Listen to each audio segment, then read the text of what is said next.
Costard, belle bagnole et une vodka martini au shaker et pas à la cuillère. C'est Allociné l'émission et aujourd'hui, petit retour sur James Bond et sur toute la saga Daniel Craig qui vient de se terminer. Bonjour tout le monde. Salut. Bonjour. J'ai le plaisir d'accueillir aujourd'hui, attention, on a changé tout l'ordre des gens, je suis complètement perdu. On va commencer par Monsieur News. Max, comment vas-tu aujourd'hui? Eh ben, je me sens bien seul de ce côté-là, pour tout vous dire. Voilà, j'espère que des gens vont me rejoindre après parce que T'inquiète pas, ça va être un grand moment de solitude. on a des invités évidemment qui vont nous rejoindre. Comment ça se passe en termes de news? Semaine chargée, je crois. Ouais, mais c'est chargé avec des trucs qui tombent un petit peu en fait au fil des jours, mais sachant que dans quelques samedi, ce week-end, on a le DC Fandom, c'est un peu l'équivalent du Comic Con spécial DC et Warner, et là donc je pense que semaine prochaine ça va être bien chargé. Rien que si on se concentre sur ça, ça va être costaud. Donc là, c'est un peu moins chargé, mais c'est bien. C'est varié en plus, on va dire. Très bien. De l'autre côté du plateau, Monsieur Norman Genius, bien sûr. J'allais m'applaudir, mais en fait, je croyais que t'avais présenté mes sphères. Non, je suis dans l'ordre comme ça, je garde le meilleur pour la fin, comme on dit. Tu te kiffes après, voilà. Je me dis bonjour chat à la famille, un plaisir d'être là. Bon, Romain, comme d'habitude, le rendez-vous avec la famille Allociné. Et puis, bon, on a une sœur avec nous. L'homme qui m'a spoilé Oui. James Bond. On va pas en parler tout de suite. Attention, on va revenir dessus. Ce sera le gros sujet du jour. Monsieur Yoann Sardé, rédacteur en chef d'Allociné, est aussi avec nous aujourd'hui. Bonjour. Et lui qui n'a pas spoilé James Bond sur WhatsApp. Non, c'est vrai. Non, moi je suis très correct sur le spoil. Moi aussi, parce que bon, on verra. Ces mecs qui sont Yoann, c'était pas moi, j'ai hacké. le journal des sorties cette semaine, c'est énormément de choses cette semaine. énormément de choses. Énormément de choses. On va Avec- devoir accélérer. Avec deux des meilleurs films de l'année. L'émission risque d'être très très dense et pour cette émission spéciale James Bond, comment ne pas accueillir Vesper avec nous aujourd'hui? Yeah. On sent qu'il y a la petite nouvelle, ça applaudit un peu plus fort. Donc ça... T'as vu ça un peu? Merci. Oui, tu reviens dans une semaine, on avance juste comme ça. Salut. Vesper, donc tu es vidéaste pop culture. Exactement. Et tu as donc ta chaîne qui s'appelle... Ma chaîne, Les Chroniques de Vesper. Et bientôt Twitch qui va reprendre aussi pour parler un peu d'actu cinéma. Donc voilà, c'est le moment. En tout cas, c'est un plaisir de t'avoir avec nous pour cette émission spéciale James Bond. Je vous propose d'enchaîner directement avec les news. Ça tourne.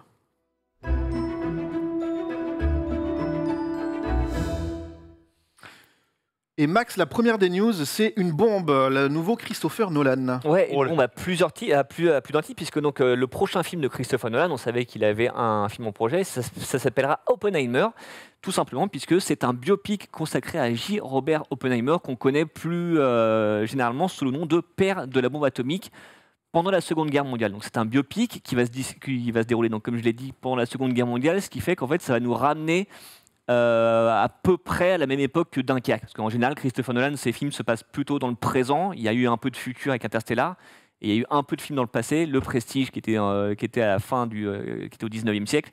Et donc, Oppenheimer, qui se déroulera pendant la Seconde Guerre mondiale, comme Dunkerque. Même époque que Dunkerque, et Ouais. même acteur que Dunkerque. Oui, l'un des acteurs de Dunkerque qu'on va retrouver, qu'on connaît bien si on a regardé beaucoup de films de Christopher Nolan, c'est Cillian Murphy, qui était l'épouvantail notamment dans la saga Batman, qui avait un petit rôle dans Dunkerque et qui jouait dans Inception. Là, c'est donc son 6e film avec Christopher Nolan, mais c'est la première fois qu'il jouera le personnage principal. Parce qu'à chaque fois, il était toujours secondaire dans l'intrigue, même dans Dunkerque, il avait qu'une petite partie dans l'un des 3 segments. Donc là, on va le retrouver. Et alors justement, on en avait parlé par WhatsApp l'autre jour. C'est vrai qu'on se dit, il a pris un acteur qu'il connaît bien, mais quand on regarde les photos du vrai Oppenheimer, il y a un petit air en fait entre, je sais pas si on peut, voilà. En fait, quand tu vois Cillian Murphy, quand tu vois J. Robert Oppenheimer, tu dis il y a un petit truc. C'était pas la juste coiffure qui fait ça. Ouais, voilà, même dans le regard aussi. Il y a La un cravate truc la cravate aussi. Alors, je ne sais pas s'il l'aura dans le film. J'ai un doute un peu. Tous les deux yeux, c'est incroyable. Des frères. Donc du coup, tu sens que bon, c'est un peu une pierre de coups, c'est qu'il a pu prendre un de ses acteurs fétiches parce qu'il aime beaucoup travailler dans la continuité, Christopher Nolan, ça on le sait.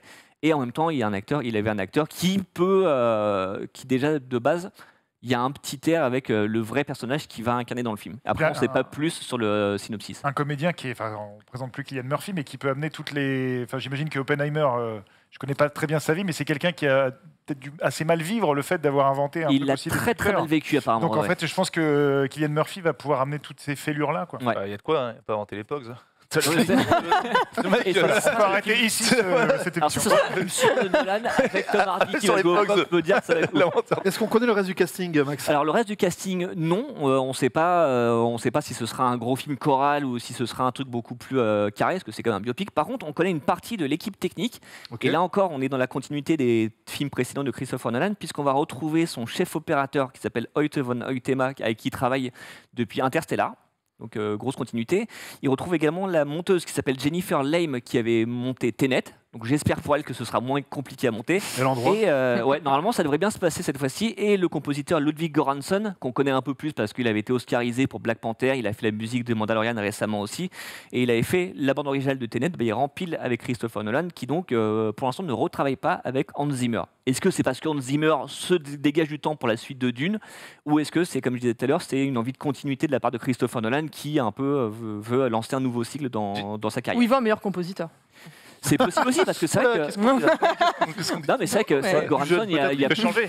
bah, Ludwig Göransson, c'est des sonorités qui sont un peu plus nouvelles, on va dire. Alors Ouais. que Hans Zimmer, c'est peut-être pas approprié à un biopic. Oui, C'est quand même des gros bruits. Bah, on en parle dans James Bond. sûr. C'est vrai que ça marche pour des blockbusters, pour des trucs de la grande échelle. Pour du Là, point, voilà. ouais, c'est ça, marche. c'est exactement. Bah, peut-être pour la bombe atomique, peut-être qu'il va le rappeler. C'est vrai. C'est vrai qu'en Zimmer, de toute façon, et puis où est-ce qu'il dégage tout ce temps, quoi? Il a tellement de. Déjà, ouais, il y a ça aussi. Et sur sachant un que, ouais, milliard de. Prolix. Ouais, c'est ça. Je pensais pas utiliser ce mot-là aujourd'hui. Ouais. Prolix, Ouais. joli. sachant que là, donc, c'est un biopic qui coûterait dans les 100 millions de dollars, ce qui est quand même pas mal pour un biopic, mais pour un blockbuster, pour un blockbuster, c'est quand même rien du tout. C'est pas beaucoup, ouais. Non, donc ça reste peut-être ça a été un film peut-être plus intimiste. Jane Bond, c'était quoi? C'était 250? 250 millions de dollars, ouais. Est-ce qu'on connaît la date de sortie? Oui, donc en France, ce sera le 19 juillet 2023, donc 2 jours avant les États-Unis. Donc ce qui est une date un peu qui peut surprendre parce que l'été, généralement, ça réservé aux gros blockbusters. Et c'est vrai que Nolan, il avait sorti Tenet comme ça, il avait sorti Dunkerque aussi à la même époque. Mais tu te dis, sur un film, un biopic comme ça, bon, c'est peut-être un risque qu'ils prennent parce que ça fait pas très film de l'été, film popcorn. Donc à voir. Est-ce que la marque Christopher Nolan est assez forte pour que le film fonctionne? Et en même temps, comme il coûte entre guillemets que 100 millions de dollars, peut-être que c'est un risque calculé. Et du coup, ce ne sera pas distribué par Warner cette fois. Non, alors voilà, c'était un peu l'autre bombe aussi de ce nouveau film, c'est qu'en fait, donc, Christopher Nolan, on sait, il travaillait avec la Warner depuis Insomnia, donc c'était vraiment son poulain. La Warner avait un droit de regard sur tous ses scénarios. En fait, c'était à eux qui présentaient ces scénarios et ils avaient une exclusivité. Et depuis le fait que Warner ait décidé de passer tous ses films de 2021 à la fois en salle et sur HBO Max, et ben Christopher Nolan l'a très mal vécu. Il leur a passé une grosse soufflante et on pensait que c'était un peu du bluff et en fait non. Donc il a démarché d'autres studios avec son film Oppenheimer et donc c'est Universal qui a remporté la timbale comme Universal a remporté le dernier James Bond qui est en salle. Très bien. On va enchaîner avec une petite transition de James Bond. On va faire un petit jeu. C'est le Live and Let Die. Donc vivre et laisser Oh mourir. oui, joli. Sur les Bravo. séries qui seront renouvelées ou annulées. Ouais. On va commencer par tout de suite les séries renouvelées. Ouais, sachant qu'en fait, il y a une petite variante cette semaine. Donc, on a à la fois donc, les séries annulées, renouvelées et les séries qui sont datées. Pas des séries qui ont pris un coup dans la tronche, ok. qui ont l'air d'avoir été faites il y a 1000 ans, mais parce qu'en fait, on a eu pas mal d'annonces de retour ou de début de séries prochainement. Donc, du coup, j'ai fait un mix de tout ça. Alors renouvelées. Dans les renouvelés, on a un renouvellement d'une série qui est en cours de diffusion et c'est Fondation, Ah, la série de science-fiction adaptée de Isaac Asimov qui est diffusée sur Apple TV+ en ce moment. Donc la diffusion est en cours, mais la série est déjà renouvelée pour une saison 2 qui arrivera J'ai lâché. pas avant l'an prochain. c'est bien, c'est pas J'ai bien. lâché. J'ai lâché Et le vous en troisième avez épisode. pensé quoi? Ah, j'ai eu peur. J'ai complètement lâché. T'as lâché? Aucun affect avec aucun personnage. D'accord. Ah ouais. Contre fou. J'en ai pas vu un J'ai seul. essayé, parce qu'en plus j'ai jamais lu Asimov donc ça m'intéressait et j'accroche pas du tout. Vesper. J'ai pas tenté encore, j'ai pris mon petit abonnement, donc je vais pouvoir me dégager du temps pour voir ça, mais je sais pas, j'ai 50-50 parmi mes potes fanzous de Asimov, donc on verra Ok. bien. Genius, de ton côté, t'as regardé? J'ai toujours pas un peu le. Mais oui, non, c'est pareil. Bah ouais, Donc, mais qu'est-ce qu'on oui. fait? Qu'est-ce qu'on fait? On peut remédier à ce problème? Ok. Est-ce que non, il n'y a pas d'autre diffusion ailleurs, c'est pas prévu a priori. Non. Bon, Non. bah. On va enchaîner avec des retours. Ouais, des retours. séries. Donc on n'a pas de série annulée, enfin pas de grosses séries annulées cette semaine. Dans les retours, donc on a tout d'abord la saison 13 de Doctor Who, donc qui est toujours portée par Jodie Whittaker, ce sera sa dernière saison.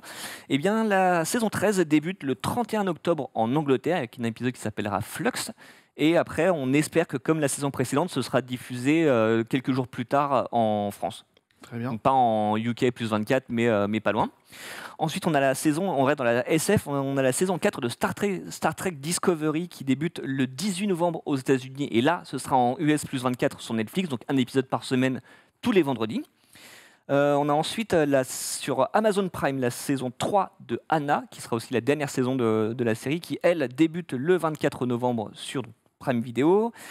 Toujours en fin de série, on aura The Expanse, l'autre série de SF, donc c'est la saison 6 qui sera la dernière et qui, elle, débute le 10 décembre. Donc en fait, c'est une diffusion hebdomadaire également, donc ça se finira au mois de février, normalement dans le monde.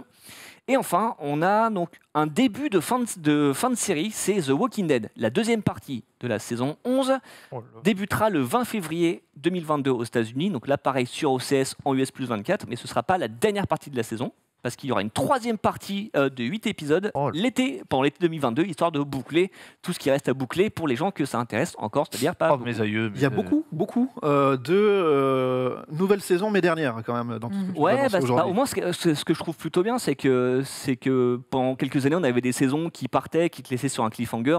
On va pas parler de flash forward, mais voilà, qui te laissaient sur un cliffhanger et qui après on disait ah merde, on peut pas continuer. Là au moins, ils prévoient à l'avance de boucler la boucle, donc ça veut dire qu'il y aura une vraie fin, avec peut-être une ouverture, on sait jamais, mais au moins ce sera une vraie fin qui a été pensée en amont et l'histoire a été écrite dans ce sens. Très bien, je te remercie. Dernière news du jour, c'est celle d'un retour. Grosse news du jour, ouais. Un retour, le retour de Ghostface, bien sûr, puisqu'on a le retour de Scream. Ouais, le retour de Scream. Donc ça, on savait déjà qu'il y aura un 5e épisode de Scream avec notamment le casting original. On a eu la bande-annonce aujourd'hui qui est tombée. Le film sort le 12 janvier 2022 en France. Donc là, on est quelques mois avant, pile, on est le 12 octobre. Et est-ce que vous avez tous vu la bande-annonce ? Tout à l'heure. Pas encore. Oula. Je me garde, j'ai peur de me faire spoiler. Alors, Il y a des morts. Il y a des gens qui meurent. il y a des gens qui meurent, il y a un masque blanc, il y a un couteau, il y a des coups de téléphone, il y a Qu'est-ce Neve que- Campbell, il y a Courtney Cox, il y a David Arquette. Ouais, il y a tout le Ce qu'on cast qui aime. revient. Les trois principaux, parce qu'en fait c'était les derniers à être vivants, donc c'est les trois principaux. Alors apparemment il y a un personnage du 3 qui reviendrait, qui était là. Je sais pas si vous voyez Randy dans les 2 premiers épisodes, qui était en fait le mec. Connaissait bien le cinéma, tout ça. Ouais, exactement. Ouais. Donc qui a été tué dans le 2, sa sœur apparaissait dans le 3 et apparemment elle serait de retour.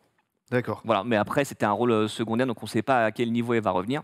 Est-ce qu'on attend, est-ce qu'on a hâte sur un nouveau Scream ?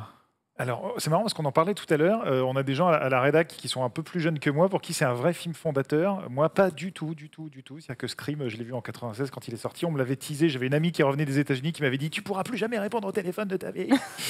et j'ai trouvé que c'était pas loin d'être un tas de merde. Donc, non, j'aime pas du tout Scream. Ah ouais. Et vraiment, je trouve ça nul. Et, Même pas la relecture. et j'aimais du bien le genre, 3 parce que ça se moquait du premier. Tu sais, il y avait un côté film dans le film. Mais alors, le 1 et le 2, j'ai toujours. Et je préfère les Scary Movie en fait. D'accord. Donc, Scream 4, j'ai trouvé ça sans intérêt. Donc, Scream 5, je ne l'attends pas du tout. Voilà, pour être honnête. Vesper, C'est violent. tu as le droit d'avoir un Alors avis moi, différent. moi je l'ai pas vu en 96 pour le coup, mais je l'ai vu un peu plus tard. Et effectivement, j'adore Scream, j'adore l'ironie, je suis pas très film d'horreur de base. Et ça, c'est bon, c'est dans ma marge de tolérance, donc tout va bien, je pourrai aller voir le nouveau sans avoir trop peur. Mais oui, enfin, il y a quand même maintenant des suites préquelles et tout qui sont quand même un peu plus respectueux maintenant de ce qui a été fait il y a quelques années par rapport aux suites un peu plus cyniques qu'on a eu entre-temps de différentes franchises. Donc là, quand même, il y a un petit effort. En tout cas, il y a de la hype, donc j'espère que c'est à la hauteur. Genius, t'attends toi Scream ? Bah moi j'ai beaucoup aimé. Moi, je me rappelle, j'avais 9 ans à la sortie du premier. Tout le monde disait ouais, ça fait trop peur. Ça fait juste pas peur du tout. Mais j'aime La scène d'ouverture quand même, et La scène- bariment est quand même flippante. Elle est un peu, c'est Elle vrai que quand très, tu très tu vois en plus avec le mec qui pointe et tout, mais moi je trouve c'était de la hype, toute la hype qu'il y avait autour. Tu sais, un peu comme avec Blair Witch, tout ce qu'il y avait autour Ouais. du film. Et moi j'ai vraiment aimé le 1. Pas peur, c'est même parodique des fois. La fin est juste, tu bah m'as c'est- planté. Vraiment, C'est parodique. c'est parodique. Oui, Ouais, ouais. non, mais il y en a qui le prenaient vraiment au premier degré. Genre là, ça fait vraiment peur. Je sors plus dans la rue, je réponds plus au téléphone. Et moi, j'ai vraiment aimé. Est-ce que j'ai une question très Tu personnelle. vas y aller. Est-ce que tu disais à tes potes en sortant du ciné Oui. qui était le tueur ? Ah. Tu sais, tu dois- Non, mais- Il y avait- Putain, mais- Il avait un WhatsApp à l'époque. J'ai fait ça une fois. Je Non, suis désolé. Il leur envoyait des lettres. C'est anonyme. Des lettres, je m'y mets. Mais c'est vrai que c'était moins grave de spoiler à l'époque. C'est J'ai vrai. l'impression qu'il y avait moins la culture du spoiler. C'est arrivé avec. Mais surtout que c'était une époque où quand même, genre les le spoilers. premier Scream, je crois qu'il est sorti genre 6 mois avant aux États-Unis par rapport à la France. Ouais. Tu te dis, Il est aujourd'hui, sorti c'est 6 mois impensable. avant. Là, Ah ouais. tu sais que le film sort, tu vas sur Twitter 1 heure après, c'est terminé. Bah ouais. Ouais. Est-ce qu'on sait par qui c'est réalisé, Oui, parce que c'est quand ça vrai que sort, tout ça tu parlais du respect justement de l'œuvre originale. Donc évidemment, ça n'est plus Wes Craven qui réalise, puisqu'il nous a quitté il y a quelques années. C'est pas non plus Kevin Williamson, le scénariste original, qui lui a réalisé des films. C'est un duo qui s'appelle Matt Bettinelli-Holpin et Taylor Gillett, qui se sont fait repérer il y a 2 ans avec un film qui s'appelait Wedding Nightmare, qui avait eu un petit succès. Et tu peux dire, comme c'est des jeunes réalisateurs de cinéma de genre, tu peux penser que Scream à compter en fait dans leur envie de faire du cinéma de genre. Donc après, il faut voir, faut pas que ce soit non plus un film beaucoup trop respectueux comme de Scream. C'est qu'à la fois il honore l'héritage de la saga et qu'il apporte quelque chose de nouveau, parce que c'était un peu ce que essayait de faire chacun des films. Même le 4 qui se moquait des reboots. Donc ça, on va voir. Et donc la sortie, c'est le 12 janvier 2022 en France. Ah oui, s'ils arrivent à twister le truc, moi je suis plutôt preneur. Ouais, voilà. Dans la bande-annonce, c'est vrai que c'est pas. Je pense qu'on reste sur un côté un peu familier pour l'instant, avec un petit twist. Avec un petit twist qui nous dit que les meurtres sont liés au tueur du premier film. C'est le seul truc qu'on sait. Après, le reste, après cette analyse, je pense que tu peux avoir l'impression de comprendre des trucs, mais en tout cas, ouais, pour l'instant, on reste dans un truc de familier, mais c'est la première bande-annonce seulement. Si tu ne veux pas être spoilé, il va falloir que tu fermes les yeux et que tu te bouches les oreilles. Voilà. On va se lancer la bande-annonce. Et il y a de la domotique, il faut dire, dedans. Et on se retrouve juste après avec nos invités pour le coup de projo, un coup de projo un petit peu spécial, vous verrez ça.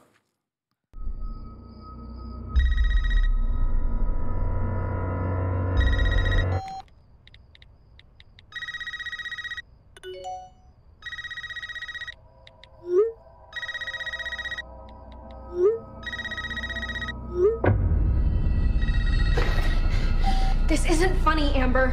Would you like to play a game, Tara?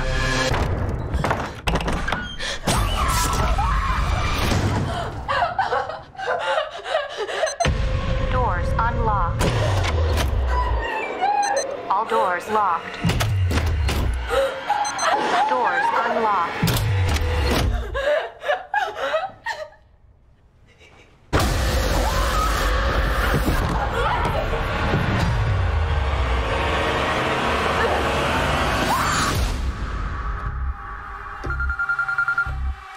Hello? It's happening. 3 attacks so far. Do you have a gun? I'm Sydney Prescott. Of course I have a gun. Something about this one just feels different.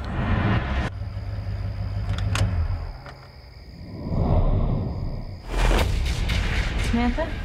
I know who you are. I've been through this a lot. This is your life now, which means that whoever this is going to keep coming for you. You ready for this?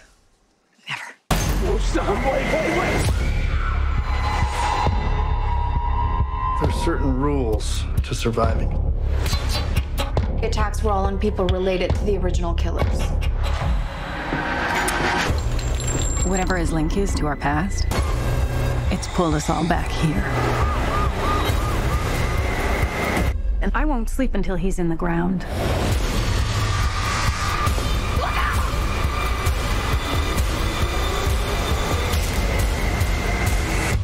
Hello, Sydney. It's an honor.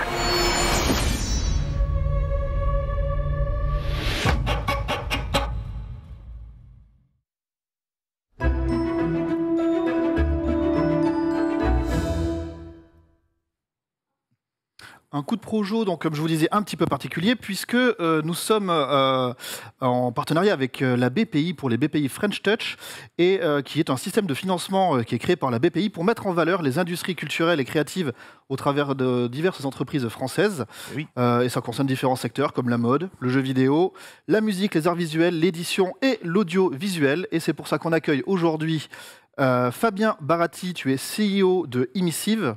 C'est ça. C'est comme ça qu'on dit ? Émissive, c'est ça. Émissive. Merci. Et Guillaume Martini, directeur créatif et designer d'expériences interactives. C'est ça. On va voir ce que c'est. Merci beaucoup, merci beaucoup. C'est peut-être un peu trop long, mais c'est pas mal. C'est pas mal. Alors ce qui est bizarre, c'est qu'on passe la bande de Scream et là, hop, C'est les tueurs. J'ai retenu mon masque juste avant la... La magie de l'audiovisuel, c'est ça aussi, c'est les changements de place et tout ce qu'on peut mettre en place en l'occurrence. Donc Emissive, ça existe depuis 2005. Vous êtes spécialisé dans la création de contenu en réalité virtuelle.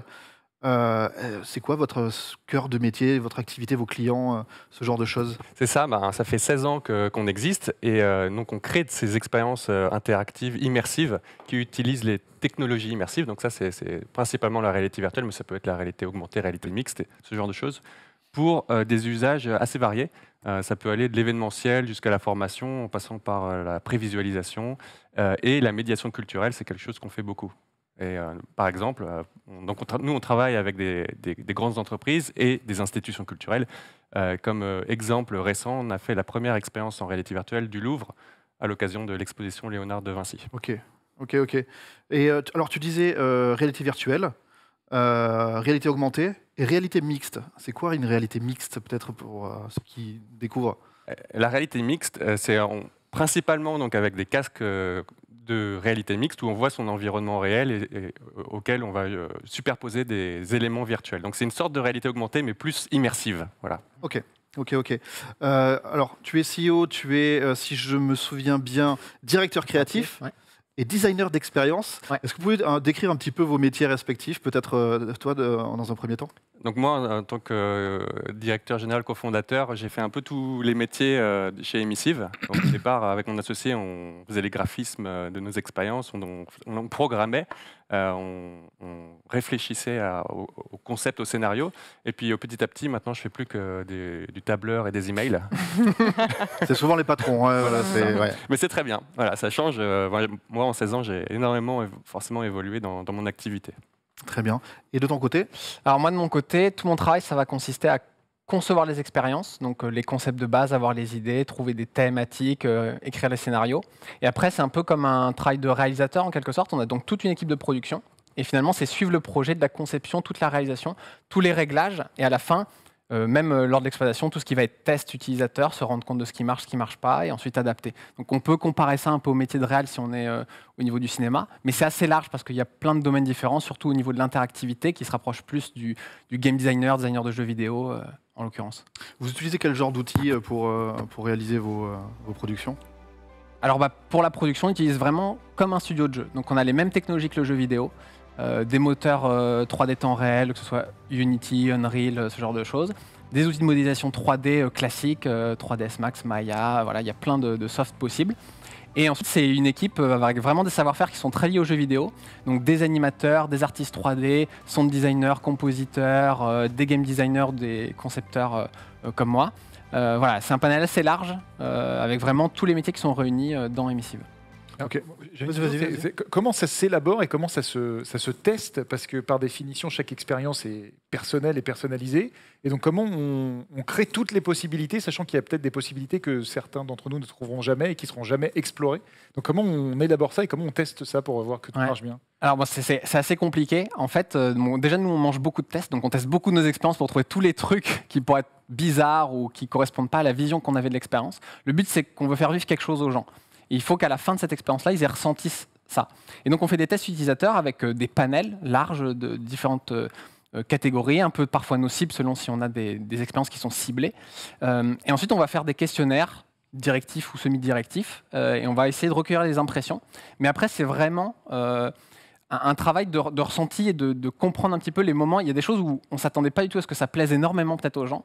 Et dans ce coup, on voit que c'est ça qui marche le mieux. Et donc, on va réorienter l'expérience vers cette partie-là parce que ça correspond plus finalement à ce qui est le plus réjouissant pour les gens lorsqu'ils font l'expérience. Donc, il y a un mélange entre avoir une idée, la tester, voir comment ça marche, la réadapter, la retester. C'est comme ça des boucles très itératives, un peu comme dans du jeu vidéo. Sauf que nous, on est sur quelque chose d'un peu plus narratif dans une certaine partie. Et vu qu'on fait des expériences soit très courtes pour des clients qui vont durer 2-3 minutes, soit des expéditions immersives qui sont beaucoup plus longues, qui vont durer 40 minutes, c'est pas du tout le même format et c'est pas du tout les mêmes types de choses qu'on va vouloir faire vivre aux gens.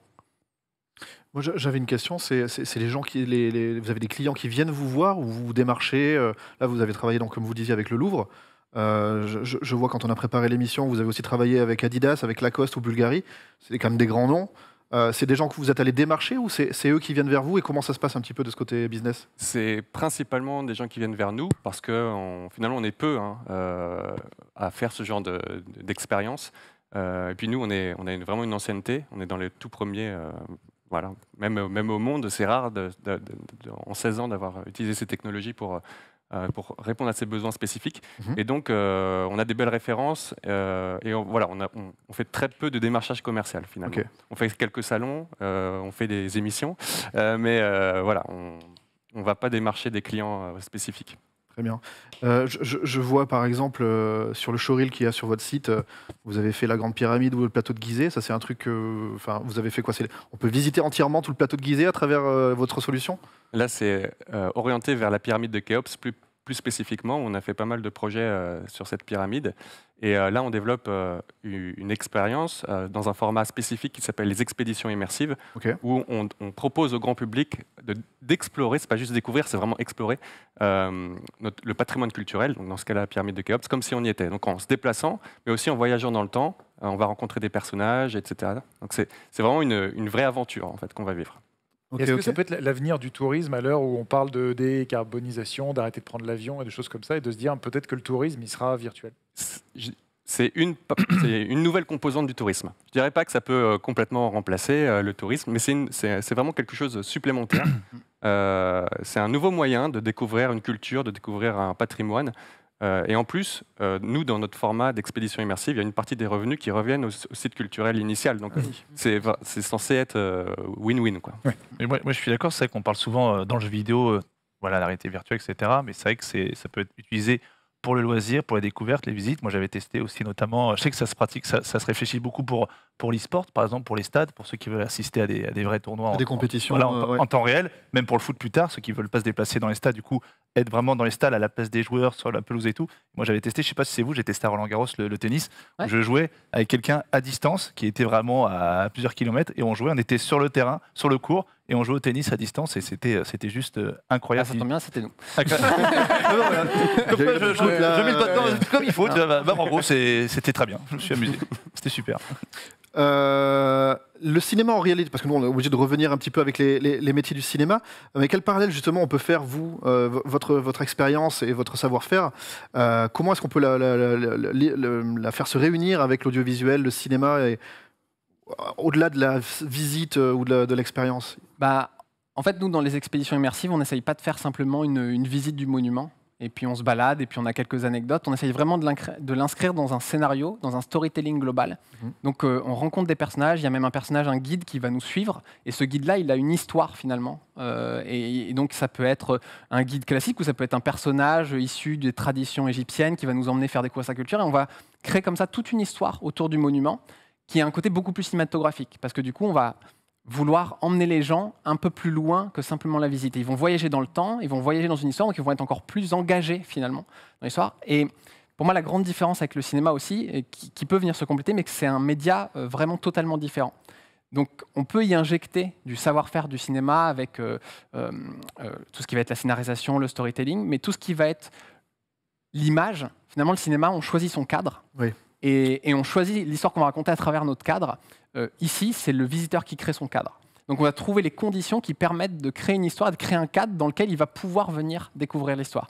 On va jouer avec les lumières, on va jouer avec des effets de scénographie, de compression, décompression. Quand vous êtes dans un espace un peu plus petit, vous avez envie de sortir vers un espace plus ouvert ou lumineux. Et donc on va jouer comme ça, avec nos perceptions, nos sens, pour emmener le visiteur dans une découverte et recréer finalement une sorte de scénographie, mais VR, qui va raconter, qui va mettre en exergue un petit peu le storytelling. Ça peut presque être personnalisé pour chaque personne, ou même pour les personnes en situation de handicap, ça peut apporter quelque chose de supplémentaire, de nouveau.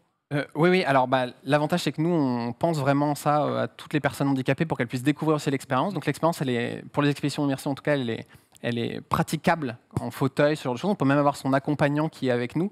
En fait, l'idée, c'est que vous avez un sac à dos, le casque de réalité virtuelle, vous avez 500 mètres carrés dans lequel vous allez vous déplacer. Et donc, vous avez cette vraie sensation de déplacement dans le lieu. Et donc, vous pouvez être à deux. L'idée, c'est d'avoir une expérience aussi un peu collaborative. Donc, on est à un groupe de 5-6 personnes maximum. Et on va se balader ensemble, on va pouvoir communiquer et vivre finalement la même aventure. Donc, on peut être avec son fauteuil, avec sa famille, se déplacer et vivre la même chose au même moment. Après, sur la personnalisation, pour l'instant, on décide d'avoir un scénario, entre guillemets, unique pour tout le monde. Mais plus tard, on va essayer d'augmenter cette partie-là de personnalisation pour qu'on soit un enfant, qu'on puisse avoir on va dire un storytelling qui est un petit peu différent, plus adapté, parce qu'on a une expérience qui est quand même pédagogique, on veut apprendre des choses aux gens, tout en les emmenant dans un voyage. Et donc, on va essayer comme ça d'avoir une version un peu plus pour les ados ou les enfants, une version plus pour les adultes, et on pourra comme ça modifier le même scénario, mais dans le même univers. Vous avez déjà pensé à développer un escape game? Oui, enfin, en tout cas, on a pensé à mettre des briques d'escape Voilà, game. ouais. Tout à fait, oui. Oui, parce que, enfin, il y a des mécaniques de jeu de l'escape game qu'on peut retrouver dans nos expériences, totalement. Et surtout en faisant des décors aussi grandioses que ceux que vous arrivez à recréer. J'avais une petite question. Il y a un petit projet qui vous ferait bien rêver, sur lequel vous n'avez pas encore eu l'occasion d'aller? Oula. Alors, sans celui-là. Projet, attends, Je te traduis, c'est balance les dossiers. Je te traduis. Une envie que vous auriez, un truc que vous aimeriez particulièrement mettre en place ou comme ça, et dont vous pouvez parler. Des envies, on peut parler d'envie, mais on peut pas parler des choses que... Non, voilà, bien sûr, c'est pour ça plutôt d'envie. Après, ce qui est particulier, c'est que donc là, on travaille vraiment sur des monuments, des visites plus culturelles. L'idée, c'est que le format se développe et qu'on ait de plus en plus d'endroits où on peut vivre ce genre d'aventure, parce que la réalité virtuelle, pour l'instant, beaucoup de gens en parlent, mais pas beaucoup de gens en ont fait. Chez soi, c'est difficile d'accéder à la réalité virtuelle, donc nous, on pense que c'est vraiment dans les lieux où on va pouvoir vivre des expériences vraiment grandioses. Marcher sur 500 mètres carrés, on ne peut pas le faire chez soi en VR, c'est pas possible. Là, c'est vraiment une expérience complètement différente, et ça va permettre donc de vivre des choses vraiment très intenses pour les gens. Et l'idée, c'est, j'ai perdu le fil de ce que je voulais dire. Oui, dans les projets, c'est très culturel. Et si le projet se développe bien, on aimerait bien faire peut-être des productions vraiment from scratch. Imaginez un univers, imaginez une histoire, comme on peut le faire pour un film où on se dit, je crée Dune. Bon, Dune, c'est tiré du livre, mais voilà, je pars dans un délire, je me dis, c'est parti, on raconte l'histoire qu'on veut. Il n'y a plus de notion de monument réel, mais on raconte vraiment. Et les gens viennent, comme au cinéma, juste pour ce format-là, juste pour cette expérience-là, pour vivre une histoire dont ils n'ont pas encore idée et qui vont découvrir au fur et à mesure. Ça, je pense, ça serait le futur des choses qui seraient vraiment super cool. Il y a des, on l'a vu, hein, vous avez des monuments, des lieux qui sont absolument grandioses dans tout ce que vous avez déjà réalisé. Il y a des gens connus qui intègrent vos productions, des fois, des acteurs peut-être que vous modélisez et qui donnent la réplique sur place ou ce genre de choses? Ou des actrices, hein, évidemment. On a eu, oui. Comme on recrée des personnages virtuels en 3D qui ne sont pas des acteurs réels, on a surtout des voix. D'accord. Voilà, donc des acteurs voix connus, on en a. Et puis ensuite, on aura peut-être des vrais acteurs qui prêteront leur visage pour des personnages en 3D. Mais vous parliez de la voix.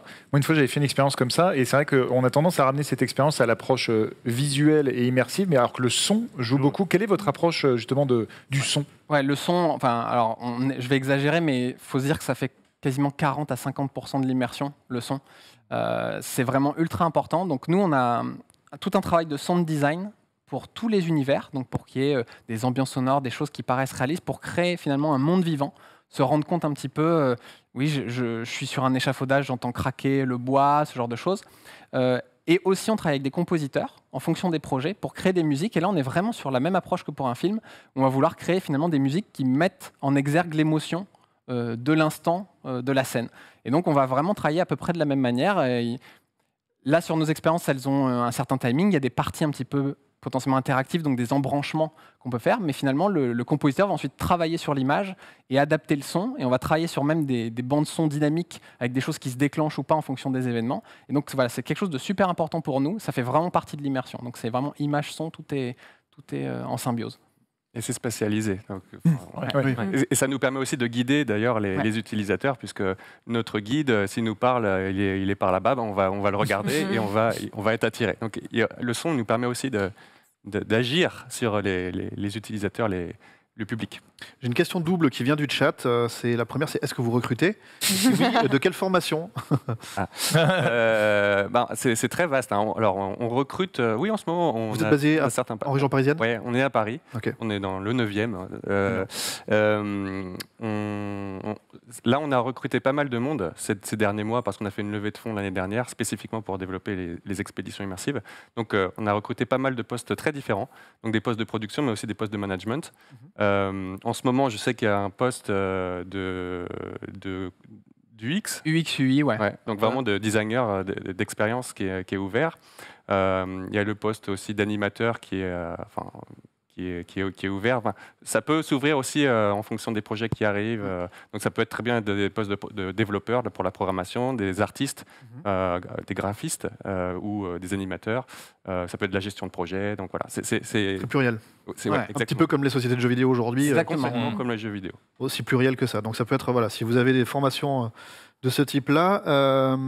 Je ne sais pas, est-ce que Johan, tu avais peut-être... Oui, non, j'avais une autre question. C'est vous avez donc lancé votre société en 2005, donc vous aviez quand même une vraie vista, parce qu'en 2005, on ne se projetait pas tous encore dans la réalité virtuelle. Et donc aujourd'hui, si vous devez avoir une vista sur 10, 20, 30 ans, c'est quoi l'avenir de cette technologie? Est-ce que c'est de rajouter du toucher? Est-ce que c'est de rajouter d'autres sensations, d'autres sens? C'est quoi le futur? La 5D. La 5D, la série interactive avec Netflix. Non, mais de la même manière que pour le cinéma, il y a le 4DX et tout ça qui a rajouté du mouvement ou des choses comme ça. Vous, qu'est-ce que vous rêveriez d'intégrer en plus? Déjà, mais c'est plutôt court terme, c'est la diminution du poids, la meilleure immersion, meilleure résolution, pitié. Plus de câbles, et bref, que tout devienne facile, léger, que tout le monde ait ses petites lunettes virtuelles. Ça, pour moi, c'est même avant 10 ans potentiellement. Ensuite, ajouter des sens, ça c'est compliqué. Enfin, le sens du toucher, l'olfactif, c'est possible, mais le toucher est compliqué dans ces technologies-là pour avoir quelque chose de réaliste, parce qu'on peut déjà faire du retour de force, des choses comme ça, mais c'est compliqué. Mais ça me fait penser à un point qui est important, spécifiquement pour la réalité virtuelle, par rapport aux autres médias, c'est le sens de la proprioception. Qui est qui est notre sens de savoir la position et les mouvements de notre corps. C'est un de nos sens dont on ne parle jamais, comme le sens de la douleur, c'est un sens qu'on a. Mais et c'est celui d'arriver à savoir où est son nez sans savoir. Exactement. Touchez vos deux doigts si vous fermez les yeux. Ça, c'est la proprioception et c'est bien. J'arrive, c'est bon, je connais tester. Ah merde, je suis pas sûr Et ça, c'est un sens qu'on utilise forcément tout le temps et qui est extrêmement important, mais dont on ne parle jamais. Et la réalité virtuelle, et ben ça nous fait utiliser notre proprioception. Et on va pouvoir jouer aussi là-dessus. Donc on joue déjà avec d'autres sens que les 5 sens les plus connus. Et ce qu'il faut faire attention avec, dès lors qu'on va ajouter des couches qui vont multiplier les sens, c'est dès lors qu'il y a un événement qui ne va pas correspondre à la réalité, ou qui va être beaucoup plus faible que la réalité, il peut aussi faire le décrochage de l'immersion. C'est-à-dire se dire, j'ajoute une odeur, mais cette odeur, pour moi, ne correspond pas, parce que l'odeur, en fait, quand on pense banane, chacun a un peu l'odeur de la banane. On n'a pas exactement tous la même odeur. Et ce qui va être bien pour nous va peut-être pas être bien pour les autres, et ça va être très dur de le régler.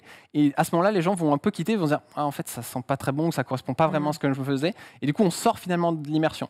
Donc si on l'intègre, il faudrait que ça soit parfait ou très bien fait pour vraiment augmenter cette sensation d'immersion. Sinon, le cerveau est très fort pour nous duper sur plein de choses, le vertige, les sensations de mouvement, et donc on peut déjà, tel des magiciens un petit peu finalement, duper les visiteurs. Même certains, on met de la pluie, ils vont avoir la sensation d'avoir l'odeur de la pluie alors qu'elle n'existe pas. C'est le cerveau qui va générer finalement tous ces stimuli en plus sans qu'on ait besoin de rien faire. Alors que si on ajoutait une odeur de pluie, il pourrait se dire ah non, ça sent quand même un peu juste l'humidité, c'est bizarre.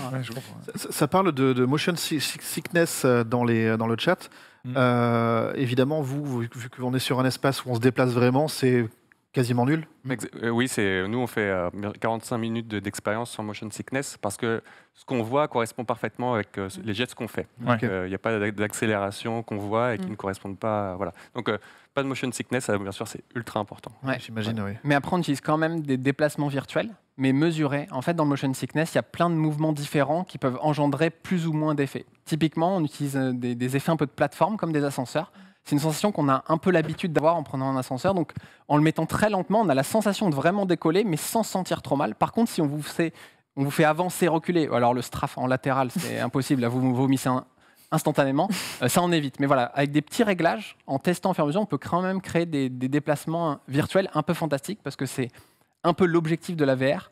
C'est de ne pas faire quelque chose qui est identique que dans la vraie vie. Donc on va jouer avec les échelles, on va jouer avec les sensations, avec plein de choses. Donc on va pouvoir, sur un monument, grimper au sommet du monument, d'un seul coup le voir en miniature pour comprendre finalement sa géographie, puis devenir tout petit et passer à l'intérieur d'un interstice de briques pour aller voir de l'autre côté. Voilà, on peut jouer vraiment avec plein d'effets différents pour faire découvrir l'expérience aux visiteurs. C'est passionnant.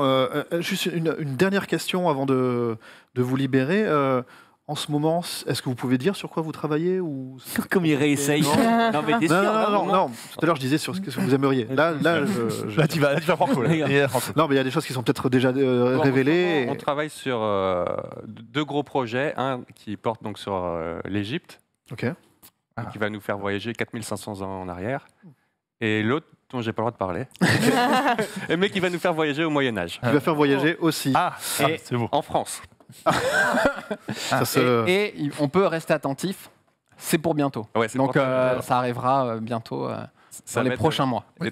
J'avais une dernière mini-question, mais très, très familiale. Moi, mon grand-père, j'ai jamais réussi à lui expliquer le métier que je faisais. Je travaille sur Internet, il l'a jamais compris. Quand vous expliquez à vos parents ou vos grands-parents ce que vous faites dans la vie, ils comprennent ou pas? J'invente des mondes qui n'existent pas. Alors moi, je les ai mis dans le casque très vite. Et c'est en l'occurrence, d'ailleurs, ce que je conseille à tout le monde. On parle beaucoup de VR, on essaie d'expliquer aux gens comment c'est, mais ça change tout de le tester et de vraiment être à l'intérieur et de vivre l'expérience. Donc moi, je l'ai fait avec mes grands-parents, etc. C'était très particulier, mais ça a un peu fonctionné. Mais bon, ce qui est intéressant, c'est qu'on essaye de faire des expériences qui soient très accessibles.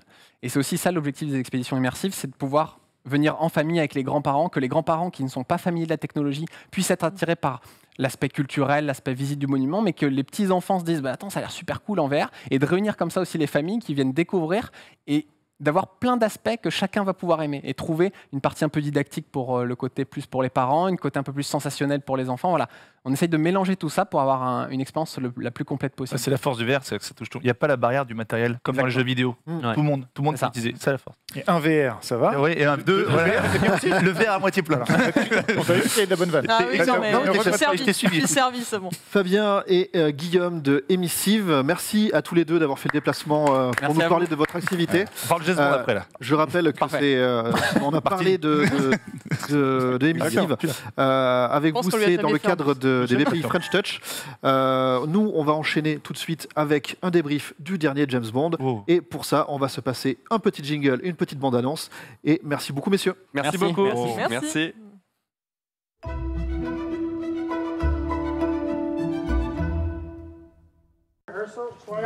Action. Michael and I really wanted him. We only wanted him. The only problem was that he didn't want to do it. A small detail, yes. And you came into the office, and I remember he walked in, and I said to Michael afterwards, he wants to do it.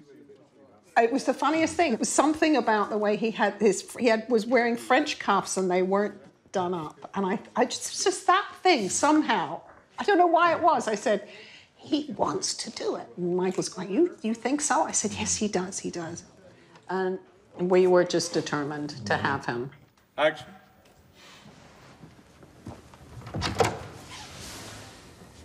And the money.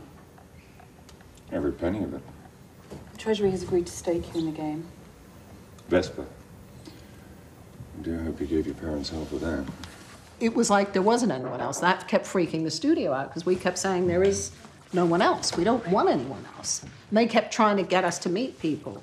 I suppose all of these sort of like hurdles, what I was saying to myself, it's all right, what's going to happen is I'm going to get the script, I'm going to read it, I'm going to go, no, thanks very much, it's really nice. Because it's just like, I mean, ultimately that's kind of all an actor can do really, is be kind of like, go, you know, you read the script and you go, I don't like the script, sorry. Little did I know. That happens every time. Et vous l'avez vu, c'était les essais de Daniel Craig et qui a changé de tronche quand même dans les années. C'est là que tu vois que le gars, c'est quand même un grand comédien. C'est-à-dire que quand il joue Casino Royale, il ne ressemble plus du tout à ça. Bah, c'est fort. En fait, c'est pas lui qu'ils ont cassé du tout. En fait, c'est son frère. C'est sa doublure. Ils n'ont jamais eu la vidéo des coulisses. Mais ce qui est marrant, c'est que c'est la scène du train de Casino Royale, donc la rencontre entre lui et Vesper. Dans un décor de chambre d'hôtel, tu dis ça rendait beaucoup moins bien quand même. C'est déjà plus glauque dans la chambre. C'est Dallas. Ouais. Pour faire ce débrief et finir l'émission, on accueille deux visages connus de l'émission, bien sûr. Vous les avez vus, Ted et Yannick. Ils sont incroyables. C'est le plus grand cabaret du monde. C'est que des tours de magie, des gens qui apparaissent. Normalement, il y a Shirley et Dino qui vont arriver. Ça va être génial. Oh, pitié. À la fin, on va chanter les sardines, je vous le dis tout de suite. Fin d'émission. J'ai des serviettes pour qui voulait faire tourner. Comment est-ce qu'on va faire ça? D'abord, on va parler du dernier James Bond. On va parler donc de Mourir peut attendre et évidemment, on va mettre la petite mention spoiler alerte. On va faire ça pendant 5-10 minutes grand maximum et après on reviendra sans spoiler. Attention. Sans spoiler. Non, mais... non, je vous le dis. Non, mais... sur l'ensemble du cycle Daniel Craig et de ses 5 James Bond et de ses combien d'années? On va 15 ans. 15 ans. Celui qui a fait le plus de temps en James Bond. 15 ans de cinéma. Norman, tu feras attention au spoil. Donc, Vas-y, je vais. si on a mis le bandeau, je le vois pas. Oui, il est là, il est super, là. j'ai pas le retour en entier. On peut y aller déjà. Petit tour de table. En nombre d'étoiles hallucinées, donc en sachant que 5 c'est le max, 0 c'est le moins. Vesper, combien tu donnes Oh, wow. James Bond? Je commence direct. Ah, allez, 3,5. 3,5. Ouais. Johan, 2,5. 2,5. Janus, 2,7. Oh non, Mais mais. pas au tennis. Non, allez, 3. 3. Nanix, 3,5. 2. 2 pour Ted et Max. 3,5 aussi. 3,5 aussi. Ouais, 3,5. Avec mes bonnes 3 étoiles, je pense qu'on est, Allez, on est quand même pas mal. Alors, est-ce que c'est 3 étoiles parce que tu t'es fait spoiler avant? Non. Attends, spoilé par qui? Je sais pas. On n'a pas le temps, je vais juste dire. Ces gens-là, de le ciné, ont tous vu les films un million d'années avant. Je suis sûr que Dune 2, ils l'ont vu demain, tu vois, donc c'est pour ça. Donc moi, je suis habitué. Il y a du sable dedans. Il y a du sable dedans. Voilà. Oui, et moi, je dis, vous avez raison, les gars, on spoil pas là. On peut y aller. Ok, du coup, je vais dans le WhatsApp, je dis, vous avez raison, il meurt bien à la fin, machin, etc. Sauf que j'avais oublié que Megan, Romain et l'autre ne l'avaient pas vu. C'est la pire justification du monde. Donc Megan m'a envoyé une menace de mort, c'était Scream. Megan, mais aussi Nico de la prod, mais aussi. Voilà. Oui, mais c'est pas grave. Pas nous spoil, Venom 2. Non, comme Martin l'a redit. Les enjeux ne sont pas les mêmes. Tu peux y Ce qui aller. est embêtant, c'est qu'il y avait tous les médias en plus dans la groupe web. Oui, non, mais c'est pour ça que je ne fais jamais ça, je ne trie jamais. Je suis désolé. Attention, j'ai dit 10 minutes au chat, et on va essayer de tenir ce délai de la partie spoil. Donc, juste en quelques mots, on en entendait quoi de ce James Bond, Johan?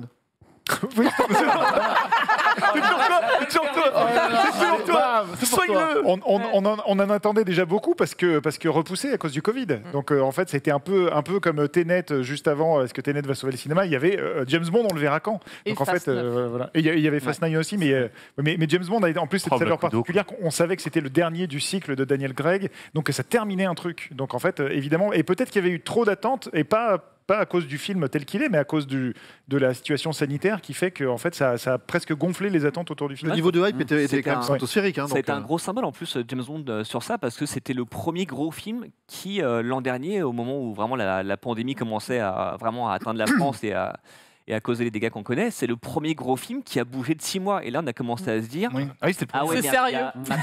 Hollywood commence des gens meurent, c'est pas très sérieux. Il y a quelque chose. Mais James Bond est repoussé.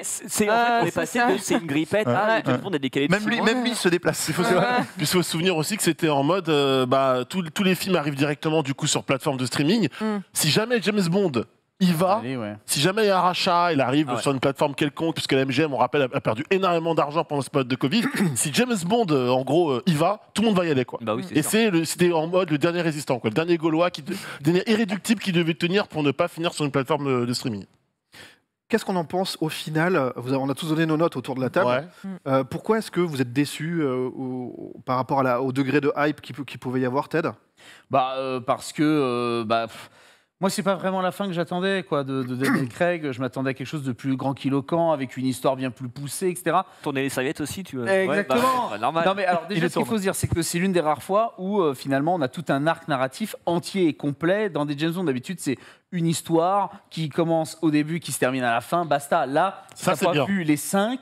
À un moment donné, et surtout Spectre, je suis désolé, tu as des manques terribles pour ce film. C'est-à-dire qu'il y a des choses que tu ne peux pas comprendre si tu n'as pas vu Spectre. Alors ça, c'était un premier point. Le deuxième, il est assez doux. On va la hausse, la chose. C'est ça qu'on en parle. Molo, elle sera demain. Molo, elle est après, là. Moi, j'ai envie de sortir de la petite maison, mais à un moment donné, ça fait pas du talent. Et là, pour le coup, l'histoire d'amour, on n'y croit pas. Le fait qu'elle soit psy, on n'y croit pas. Sa réapparition, on n'y croit pas. Pourquoi psy? Franchement, vous l'avez défoncée, elle n'est pas si catastrophique que ça. Elle est pas bonne, mais je trouve... excuse-moi, alors, elle n'était pas bonne dans un James Bond. Non, mais vous avez dit, elle n'est pas catastrophique. Moi, je la trouvais meilleure là que dans Spectre. Oui, elle est mieux utilisée là que dans Spectre. Mieux écrite et mieux interprétée. On est d'accord qu'on est en train de dire qu'elle est assez douce, elle était juste un petit peu de Spectre, donc finalement, de nul, elle est passée à... Peut-être pas ça. Alors, allons-y, quoi. Oubliez pas qu'Eva Green, c'est quand même... Enfin, Vesper, du coup, c'est quand même le premier amour de Bond dans cette relecture du personnage. Et on la voit pendant un film. Et Eva Green, elle met une claque, elle est assez douce en termes de sentiments. Dis pas le contraire. Que Madeleine, tu l'as sur 2 films, et sur 2 films, t'es en mode, mais qu'est-ce qu'il faut avec c'est une histoire d'alchimie, c'est une histoire d'écriture, c'est une histoire de plein de choses qui fait que... Oui, en tout cas, la relation. Mais c'est peut-être la malédiction de cette saga Bond, c'est que c'est vrai qu'elle a presque commencé trop fort. C'est que tu n'y as même pas eu tu sais que genre quand tu regardes Dr No avec Sean Connery, c'est un peu plus modeste. Tu dis. Oui, après ça monte en gamme. Là, c'est vrai que tu commences par Vesper. La famille. Bah tu dis va passer après ça au niveau des James Bond girls. Mais même les méchants sont pas du tout charismatiques. Qu'est-ce qu'on s'en branle de Malek? Il est nul. Malek, il est aussi. nul. Il n'a pas d'expression. Vous aimez personne dans 2 secondes. Vous allez Non, c'est pas vrai. Alors, dans Spectre, j'ai trouvé le méchant très charismatique et le pauvre, on le voit 5 minutes. Christophe il fait Glorious, il fait et qui dit ah bon, quand il se relève et qui fait salut Monsieur Bond, tu vas pas me dire cette scène elle est pas incroyable dans Spectre? Non, on l'a vu une fois. J'en ai rien à foutre. Non mais de toute façon, vous êtes un con. Il fait la même dans les Ghostbusters, en fait, sauf que c'est plus. Eh oui, il fait la même. Il remplace Monsieur Lapadite par James Bond. Il fait le même truc. Il fait le même. Et Andrew Scott, il refait Moriarty dans Spectre aussi. Oui, non mais évidemment. Moi, je veux juste contrebalancer ce que dit Ted. C'est que moi, j'ai pas détesté ce film-là. Je trouve qu'il répare beaucoup de choses que Spectre a mal fait. Par contre, le gros défaut du film pour moi, c'est qu'il est beaucoup trop long. Bah oui, aussi. 2h45. Mais bon, faut finir. J'ai pas trouvé. Faut finir l'arc. Il devrait mourir 2 fois, frère. La première fois, il crie une bombe. C'est un autre James Bond, ça. Mais non, on ne meurt que 2 fois. On ne vit que 2 fois. Oui, mais non, c'est ça, quoi. Demain, meurt un autre jour. Bah oui, mais moi aussi, je mourirai demain. Ceci, c'est vrai que le film s'appelle Mourir peut attendre et évidemment le mec meurt. C'est bien la première fois qu'un James Bond en fait finalement. Oui, c'est ça. C'est ça, mais parce que c'est elle qui ne meurt pas au final. Mais les 2h45 sont pas. Oui, bah oui, c'est sûr que j'aurais préféré aussi, comme dans Mission Impossible 4, elle passe par la fenêtre. Et voilà, une fin tragique. Alors, avec le doudou. Le truc, c'est que par contre, effectivement, sur le personnage de Rami Malek, tu disais, toi, que tu le trouves pas intéressant et pas bien joué. Moi, ce que j'ai du mal à comprendre, c'est motivation. Oui, c'est ce que je comprends pas non plus. Il manque un projet. C'est l'argent, c'est scientifique. Non, c'est le parfum de Madeleine, apparemment. C'est le parfum de Madeleine qui lui manquait, donc il a besoin de la revoir. Ouais, vous parlez un peu. Merci Paul. Donc je vais redistribuer la parole si vous voulez bien. Donc on parlait donc des motivations de Lucifer Safin, qui du jour au lendemain veut se venger des gens qui ont tué sa famille. Donc on peut comprendre tout ce que ça peut englober le spectre. Et puis tout d'un coup c'est le monde entier. Oui. Puis l'argent. Vengeance personnelle, tout génocide, real quick quoi. Enfin, j'ai pas pareil, j'ai pas compris. Une théorie là-dessus, c'est quand t'appelles ton gamin Lucifer, a priori, il va tourner. C'est écrit. En fait, il y a un problème dès le prologue. Donc le prologue est une illustration d'une scène que Madeleine évoquait dans Spectre. Donc en fait, on voit à l'image que ça donne. On comprend pas pourquoi il se pointe avec un masque. Il n'y a même pas de justification de. Parce qu'il a le visage déformé. Oui, voilà. Oui, d'accord, mais il peut mettre un bonnet. Enfin, tu vois. Non mais il vient avec le masque de théâtre No, et en fait, on se dit tiens, il va y avoir une signification. Quand c'est Jason, tu dis rien. Oui, mais bon, c'est un weeb et il aime bien l'école Mao et les masques. En fait, il crée une espèce d'iconographie et que après, très japonaise. Voilà, et dont tu non mais c'est pour dans Blade Runner d'ailleurs. Tu retrouves pas tellement ça après quoi. À la fin. Oui, c'est sur la fin. C'est entre le Japon et l'URSS. Ouais, mais c'est pas lié, mais ça. Non, mais même ses tenues et tout. Enfin, pour moi, c'est juste un mec qui est mis au Japon. Enfin, il y a pas. Après, c'est l'île familiale. Et après, tu comprends pas son projet. Non, le projet, c'est compliqué. Mais par contre, il y a quand même des choses, moi, que je voulais remettre en avant. Ce film a aussi des qualités. C'est très beau. Outre le fait que c'est très beau, moi, il y a un truc que j'ai trouvé vraiment super bien, outre la prestation de Daniel Craig, qui. Et Dana. Sur la scène de fin dans l'île où il remonte, où il tue tout le monde, c'est hyper bien mis en scène. Le petit plan séquence. Et le plan séquence dans l'escalier. Et il y a juste avant ça une scène où il lâche la mitraillette qu'il a, récupère son pistolet et tire sur le côté alors qu'il est dans un couloir arrondi. Et en fait, on a joué dans le film le générique d'intro qui se passe dans le canon, etc. C'est dommage, c'est que ça, c'est juste incroyable. Mais ça apparaissait dedans et tu dis c'est dommage parce que les effets rendent vachement bien. Ça rend hyper bien. Non, mais là, en termes de mise en scène, donc c'est Kari Fukunaga qui avait mis en scène toute la saison 1 de True Detective. Donc qui est vraiment loin d'être un manche. Et c'est vrai que le film est très beau, il est très, très bien mis en scène. Après, et même lui le reconnaît, c'est que le film il a été un peu réécrit au fil du tournage, comme un peu tous les James Bond finalement, même tous les blockbusters, même là ça se ressent un peu. Parce qu'en fait, avec le recul du film, en fait, je trouve que le film conclut bien l'arc narratif de Daniel Craig. La conclusion est cohérente avec ce qui a été raconté avant. Mais au sein du film, c'est vrai que tu prends un peu des chemins de traverse des fois. Il y a deux exemples, c'est-à-dire le rôle de Blofeld, donc Christophe Waltz, et le traître de la CIA, là, qui est joué par Billy Magnussen. Là. Tu sens qu'en fait, ces rôles-là, je pense pas que dès le début, ils étaient définis comme ça. Parce que le mec qui est un traître, tu le sens arriver et en même temps, ça arrive un peu n'importe comment. Et Blofeld, tu sens qu'ils l'ont un peu donné cette fonction dans l'intrigue un peu plus tard. Parce que tu sens qu'il y a plein de trucs qui pourraient fonctionner différemment. C'est un peu ça, c'est qu'en fait, comme il meurt pas avant, tu dis tiens, ils veulent le mettre absolument au moins un moment dans le si je me trompe pas, je crois que Christophe Waltz a été confirmé au casting dans un second temps. Au début, ils ont confirmé que Léa Seydoux revenait, ils ont confirmé Ana de Armas, Lashana Lynch, Rami Malek. Et encore, elle a été confirmée tard aussi, pour le coup. Enfin, on voit que sa scène, elle fait rajouter Ana de Armas. En fait, j'ai regardé, en fait, elle a été annoncée en même temps que tout le cast. Alors justement, tu y viens, il nous reste 1 minute avant qu'on enlève le spoiler, attention. Ana de Armas. La meilleure. C'est le gros point fort. La meilleure. Le meilleur moment du film. Super rôle. Elle est à la fois incroyable. ultra badass et d'une candeur, d'une naïveté. On n'avait pas vu de James Bond girl entre guillemets comme ça. Génial. Et je trouve qu'elle a un panache incroyable. Génial. Pourquoi est-ce qu'elle s'en va? Bah oui, elle s'en va avec le film. Hein. Non. Alain Chabat se barre avec le film, bah là c'est la même chose. C'est le même topo. Elle est incroyable. Il y a eu un effort de fait quand même sur les dialogues. Alors je l'ai revu pour la 3e fois hier, donc vous pouvez pas me la faire à l'envers. Et donc il y a un effort incroyable fait sur les dialogues dans ce film. Je trouve que Daniel Craig a un sens du timing, que ce soit au niveau de l'humour ou justement pas de l'humour. Il délivre ça super bien et justement et les dialogues aussi de Ana de Armas, enfin tous les échanges qu'il a, on sent quand même la patte donc du coup de Phoebe Waller-Bridge dont on parle beaucoup, donc qui est seulement la 2e femme scénariste à être intervenue dans un James Bond parce que sinon ça datait de Dr No et Bon baiser de Russie, donc ça commence à dater un peu quoi. Et donc elle qui a fait Fleabag et Killing Eve pour ceux qui aiment bien aussi les histoires d'espions. Et c'était sa force, ça a toujours été sa force de faire des dialogues. Et là, elle est incroyable. Et Ana de Armas, vraiment, tous ces échanges, il y a à la fois, je pense, l'espèce de super complicité qui est née entre les deux depuis Knives Out, qui a dû évidemment beaucoup jouer, plus ses dialogues. Et puis elle peut mettre des high kicks en escarpin. Enfin, moi, c'est mon héroïne, quoi. La scène au sol est vachement bien.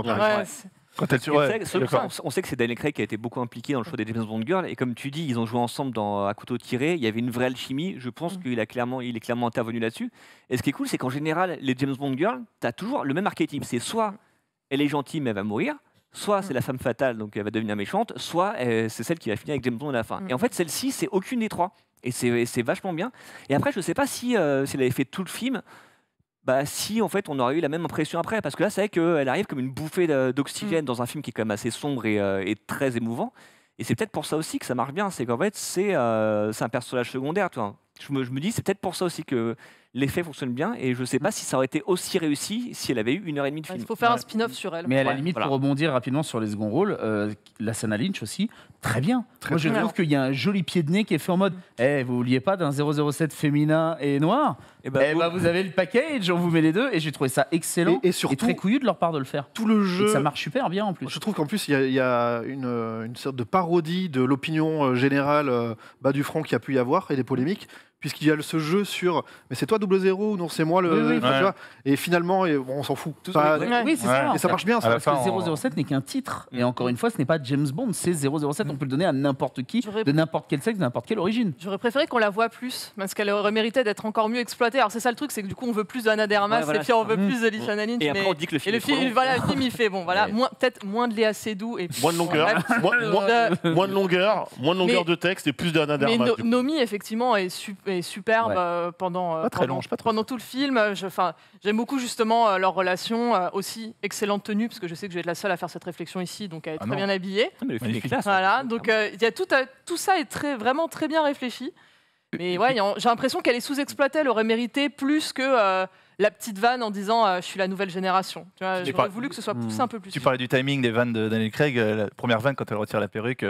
J'espère que vous retirez autre chose que la perruque. M'attendez pas à ce que vous retiriez ça en premier. Voilà, ça en premier. Bien vu. Mais cette scène-là, et avec Ana de Armas aussi, il y a aussi tout ce côté où, pareil, tu parles de jouer avec les codes, où c'est genre Ana de Armas qui commence à dessaper Craig, il y a un petit regard et elle fait ah non, c'est juste pour que vous fassiez un truc qui est bien, quoi. Franchement, c'est rigolo. Et pareil, quand ils vont dans la chambre et qu'en fait tu te dis ça va finir comme chaque James Bond où il va se la taper parce qu'il la connaît que depuis 2 minutes, comme dans tous les James Bond. Et en fait, non. Tout, et puis Il y a la des fin, trucs c'est assez super. grands. Il fait, vous avez été excellente. Vous aussi, restez plus longtemps la prochaine fois. C'est tellement, en fait, c'est tellement pur l'arrivée d'Anna de Armas, au-delà du fait, voilà, tout le monde parle de son physique, évidemment, magnifique, mais c'est une super actrice. Son caractère. C'est son caractère qui fait, je te dis, entre la femme fatale et la naïveté, la candeur, ça fait une alchimie et tu te dis, waouh. Pour moi, c'est l'un des grands moments du film. Son arrivée, sa sortie, c'est incroyable. C'est là-dessus qu'on va un petit peu terminer cette session de spoil. Donc attention à toutes et tous autour de la table juste après. J'ai bien. Elle est assez douce, c'est pas si mal. Alors, on peut garder un avis objectif et subjectif sur le film, mais voilà. En tout cas, on peut enlever le panneau spoiler, s'il vous plaît. Et si vous le voulez bien, on va enchaîner maintenant sur le cycle Daniel Craig. Et comme vous disiez tout à l'heure, Daniel Craig, c'est 5 James Bond. Pour le meilleur et pour le pire, j'ai envie de dire. Mais c'est aussi... pas tant pire que ça. Ouais, moi, pas je tant, crois que le Quantum of pire. Solace. Mais non, mais Quantum of Solace, Non, alors, je l'ai revu récemment. Mais non, si tu le regardes, si tu le regardes dans l'arc des 5, en fait, c'est un épisode, alors qui est beaucoup trop court, qui a été mal fait parce que grève des scénaristes et plein de trucs. Mais en fait, c'est comme si Casino Royale durait 3 heures. Faut le voir comme ça, en fait. Exactement. Moi, j'ai revu tous les James Bond là, pour voir celui-ci. Et autant on meurt un autre jour, tu dis, ah ouais, il y a 20 minutes d'intéressantes et après, c'est comme une Zumba. Autant Quantum of Solace. Attends, t'as dit combien toi pour dire qu'il y a 20 minutes de bien? T'as pas dit 3 et demi, toi? Oui. Mais non, on meurt un autre jour. un autre jour. Ah, pardon, je confonds. Non, avec Pierce Brosnan. Attends, il dit que c'est pas. Et autant c'est avec la neige. Effectivement, je les ai un peu réévalués. Parce que, comme dit Johan, tu peux les revoir maintenant en fait, à l'échelle de l'intégralité de la saga. Donc, tu vois, il y a des défauts finalement qui ressortent toujours. Et il y a des qualités en fait finalement qui ressortent beaucoup mieux. Je comprends mieux, notamment, ouais. Pardon, navré. Je comprends mieux les intentions de Green que de Safin. Que de Safin, ouais. Et puis à chaque fois, ils avaient aussi le souci de l'un passer après Casino Royale, l'autre passer après Skyfall. Évidemment, les attentes étaient super hautes et il y avait la déception. Mais quand tu les revois avec le recul, donc ouais, le pire, c'est vraiment, c'est loin d'être les pires de. Je trouve ça finit. Ouais, on va lancer un petit sondage pour savoir quel est votre film préféré de la saga Daniel Craig. Pas trop de débat. Vous pouvez mettre Casino Royale à chaque fois. Vous pouvez mettre Skyfall et ensuite Casino Royale. Ah non, les deux. Mais non, les amis. Casino Royale quand même. Moi, je mets les deux au même niveau. Skyfall Royale. Mais c'est voilà, le sondage est parti sur le chat. Pour l'instant, ça ne vote que pour 2 films. Meurt un autre jour. Thunderball, ce mec. Donc je vous tiendrai au courant des résultats en temps réel. En attendant, petite question. On va revenir à un petit voyage dans le temps, si vous le voulez bien. Quel était votre état d'esprit quand on vous a annoncé que Daniel Craig allait faire James Bond, Johan? Eh ben, état d'esprit assez neutre parce que je fais partie des gens, et je vais te choquer, je n'aime pas du tout James Bond. C'est-à-dire que de Sean Connery à Pierce Brosnan, j'ai toujours trouvé ça détestable. On change de place. Et donc, en fait, quand on me dit il y a un nouveau James Bond, je fais bah au moins il n'y aura plus Pierce Brosnan, c'est déjà ça. Et en fait, qu'est-ce qu'ils vont faire de ce truc-là? Je sais pas. Et en fait, je me prends une énorme baffe. C'est le seul James Bond que j'ai aimé de ma vie, Casino Royale. Je trouve ça incroyable. Le seul. C'est-à-dire que même toi, Skyfall, ça te... Bof. Quoi? Ouais, vraiment. Le dernier de Mohican, je t'avais déjà du mal à te pardonner, mais là, mais Casino Royale, c'est un grand film. Je trouve que c'est un grand film. C'est pas un grand James Bond, c'est un grand film. Skyfall, c'est un très grand film aussi. Mais le dernier, il y a pas de donc voilà, plutôt neutre à l'annonce. Vesper, fan de James Bond. C'est dur, ce que j'entends là. Fan de James Bond, et quand on te dit, ce sera Daniel Craig le nouveau. Ouais, ravi, parce que moi en 2001, je découvre Daniel Craig qui prend sa douche dans Tomb Raider, donc évidemment. Parce que moi aussi, je m'étais dit, il prend sa douche dans tous ses films en fait. Énorme fan de Tomb Raider. Alors, 2001, j'ai 10 ans, parce que je remets quand même pour ceux qui savent. Je vous le remets un petit peu. Alors. Donc oui, et effectivement, moi j'étais déjà fan de Daniel Craig à l'époque. Il cochait déjà toutes mes cases quand j'étais jeune. En grandissant, il a continué de cocher toutes les cases. Et donc j'étais plus que ravie, quoi. Donc j'étais l'une des rares à être trop triste en voyant les My Bond is not blonde et ce genre de choses. Mais non, mais pauvre petit... Il fait des super rôles et voilà, mais c'est vrai que quasiment personne s'y attendait. Il faisait que des trucs tellement second rôle, un peu arty et tout. Tu le vois débarquer là-dedans, c'est sûr que ça paraît un peu à contre-emploi. Bon, voilà, mis à part Tomb Raider pour le côté un peu blockbuster, machin. Je te coupe une seconde. Casino Royale remporte notre sondage à 51%. Parce que les gens ont bon. Suivi par Skyfall à 39% et... les 8% qui restent, 10% qui restent sont répartis au... Voilà. Mais c'est Spectre le dernier, effectivement. Là, pour le coup. Ah ouais, Spectre, c'est vraiment le moins bon. De ce côté du plateau, quand on vous dit Daniel Craig, à l'époque, vous réagissez comment? Bah, c'est compliqué, moi c'est comme une histoire d'amour, tu sais, j'ai Pierce qui m'abandonne comme ça, j'ai le cœur ensanglanté, moi je suis là, je fais putain, pour moi c'était le meilleur de James Bond, etc.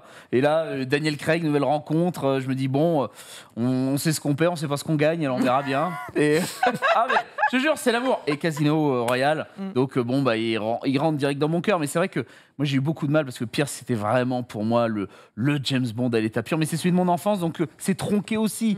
Tu vois, j'imagine que n'importe qui a son Comme moi, James Sean Connery, quoi, tu vois. Mais exactement. Donc, Non, mais c'est vrai. Non, mais c'est pas celui de ton enfance, quand même. T'es pas la Zenby, toi C'est le mec qui sort. Moi, je suis d'accord. Pardon, vas-y. Non, vas-y, Donc voilà, donc non, moi je n'étais pas déçu. Et... C'est normal, ça n'a aucun sens. Et là par contre, tu vois, je suis dans la même relation, c'est-à-dire que bah, là je sais ce que je perds, mais je ne sais pas ce que je vais retrouver. Et il y a plein de candidats, et pour le moment, aucun candidat trouve affection à mes yeux. Quoi. Mais il n'y a aucun vrai candidat en vrai. Ouais, peut-être parce aussi. que les Tom Hardy, on n'y croit pas une seconde. Ben non, parce que ça vaudrait pas le coup. Hiddleston, peut-être le Moi, c'est surtout qu'on aura forcément quelqu'un de pas connu trop. Moi, j'étais curieux. Et plus jeune. Toi, t'étais curieux à l'époque. Moi, j'étais curieux parce que Pierce Brosnan, j'adorais, mais j'en avais marre, en fait, de voir sa tronche véritablement en Bond. Moi, je trouve qu'il avait fait le tour. Et surtout, j'avais pas l'impression de retrouver un film aussi puissant avec lui que GoldenEye, en fait. Donc voilà, les autres films tournaient un petit peu en rond. J'ai dit, ok, bon bah voilà. Et Daniel Craig, bah, je connaissais pas du tout l'acteur. Je me dis, bah pourquoi pas. Et dès les premières minutes de Casino Royale, je me dis, bah en fait, il a le look.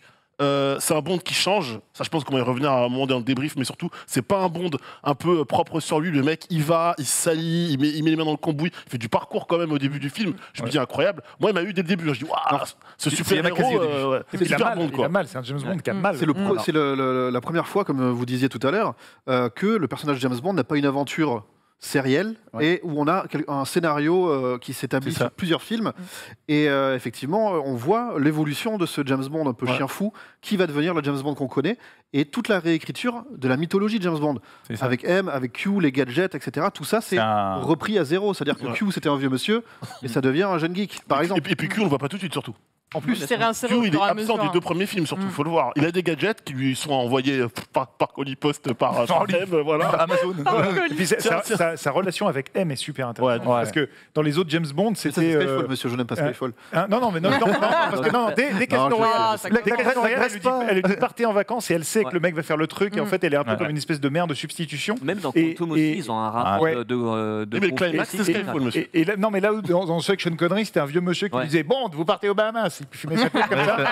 Bon, c'était pas très intéressant. En fait, c'est depuis le monde ne suffit pas que tu vois que ça commence à changer. Exactement. C'est hyper intéressant sa relation. Mais moi, je suis d'accord avec le Nan, c'est que Pierce Brosnan, moi j'adorais. C'est vrai parce que moi j'attendais un Bond qui soit vraiment, pour une première fois, un peu méchant. Pierce Brosnan a commencé ça, parce qu'avant c'était un petit peu, voilà, le cocktail, on rigole. Les nanas, ça, voilà, Pierce Brosnan a commencé un petit peu, tu vois, dans GoldenEye, à être un petit peu l'œil un petit peu Vislar, tu vois. Si je peux dire. Timothy Dalton aussi, quand mais je veux pas en parler. Timothy, c'est dommage. Oui, c'est vrai. Ils sont bons ces deux James Bond. Bah oui, mais Daniel Craig, en fait, c'est la suite de Timothy. Ouais, c'est la suite de Timothy Dalton et Pierce Brosnan. C'est clair qu'ils ont essayé chacun de leur côté des trucs, ils n'ont pas trop pris.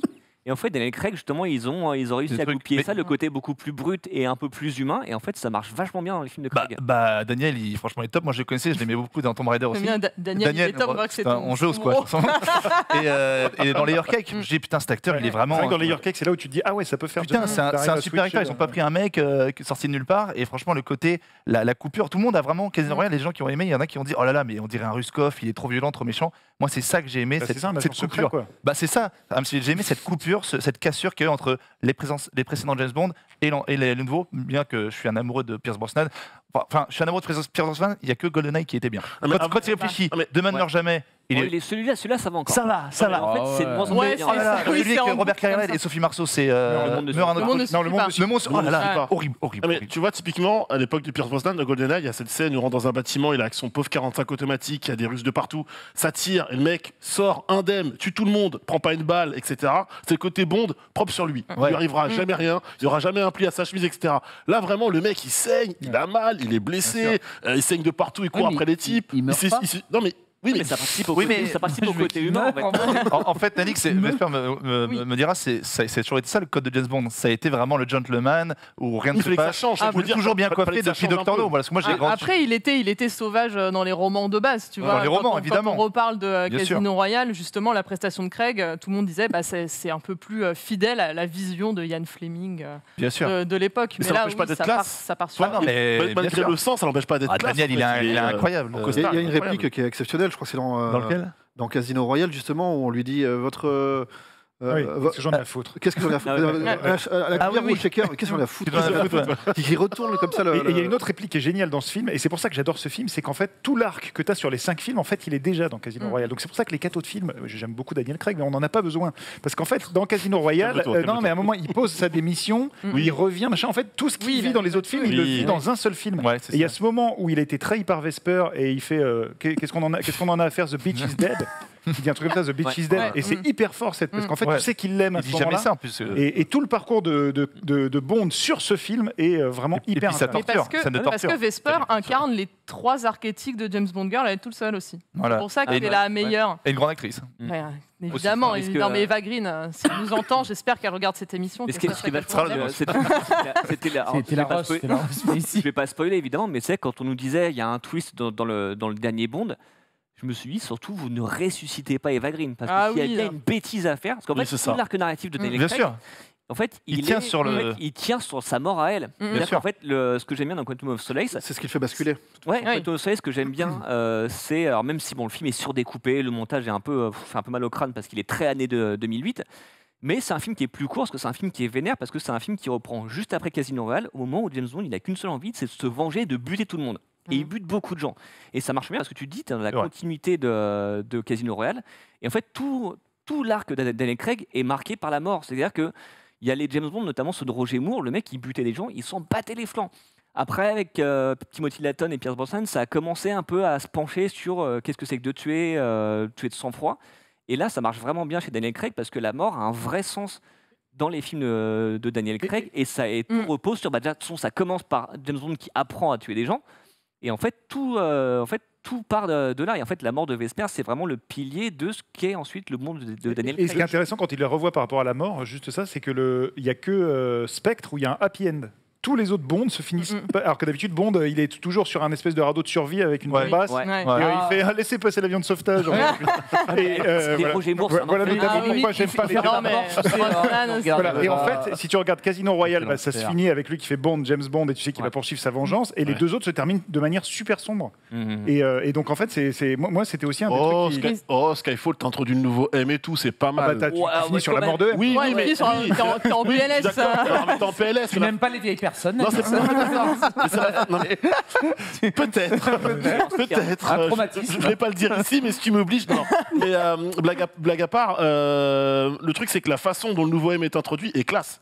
C'est-à-dire, il arrive, etc. La façon dont c'est fait, oui, ça part d'un événement triste. Mais au final, tu découvres un nouveau personnage et tu l'introduis de manière assez majestueuse, je trouve. Oui, Donc, voilà, Oui, c'est vrai. mais il s'en ça sort compense très un peu. bien, Et en Ralph sachant Fiennes. que quand il avait signé, Daniel Craig, il avait signé pour 3 films plus un 4e en option. Donc c'est vrai que tu te dis la trilogie Casino Royale, Quantum of Solace, Skyfall, en fait, ça aurait pu se terminer là et Oui. ça explique cette fin.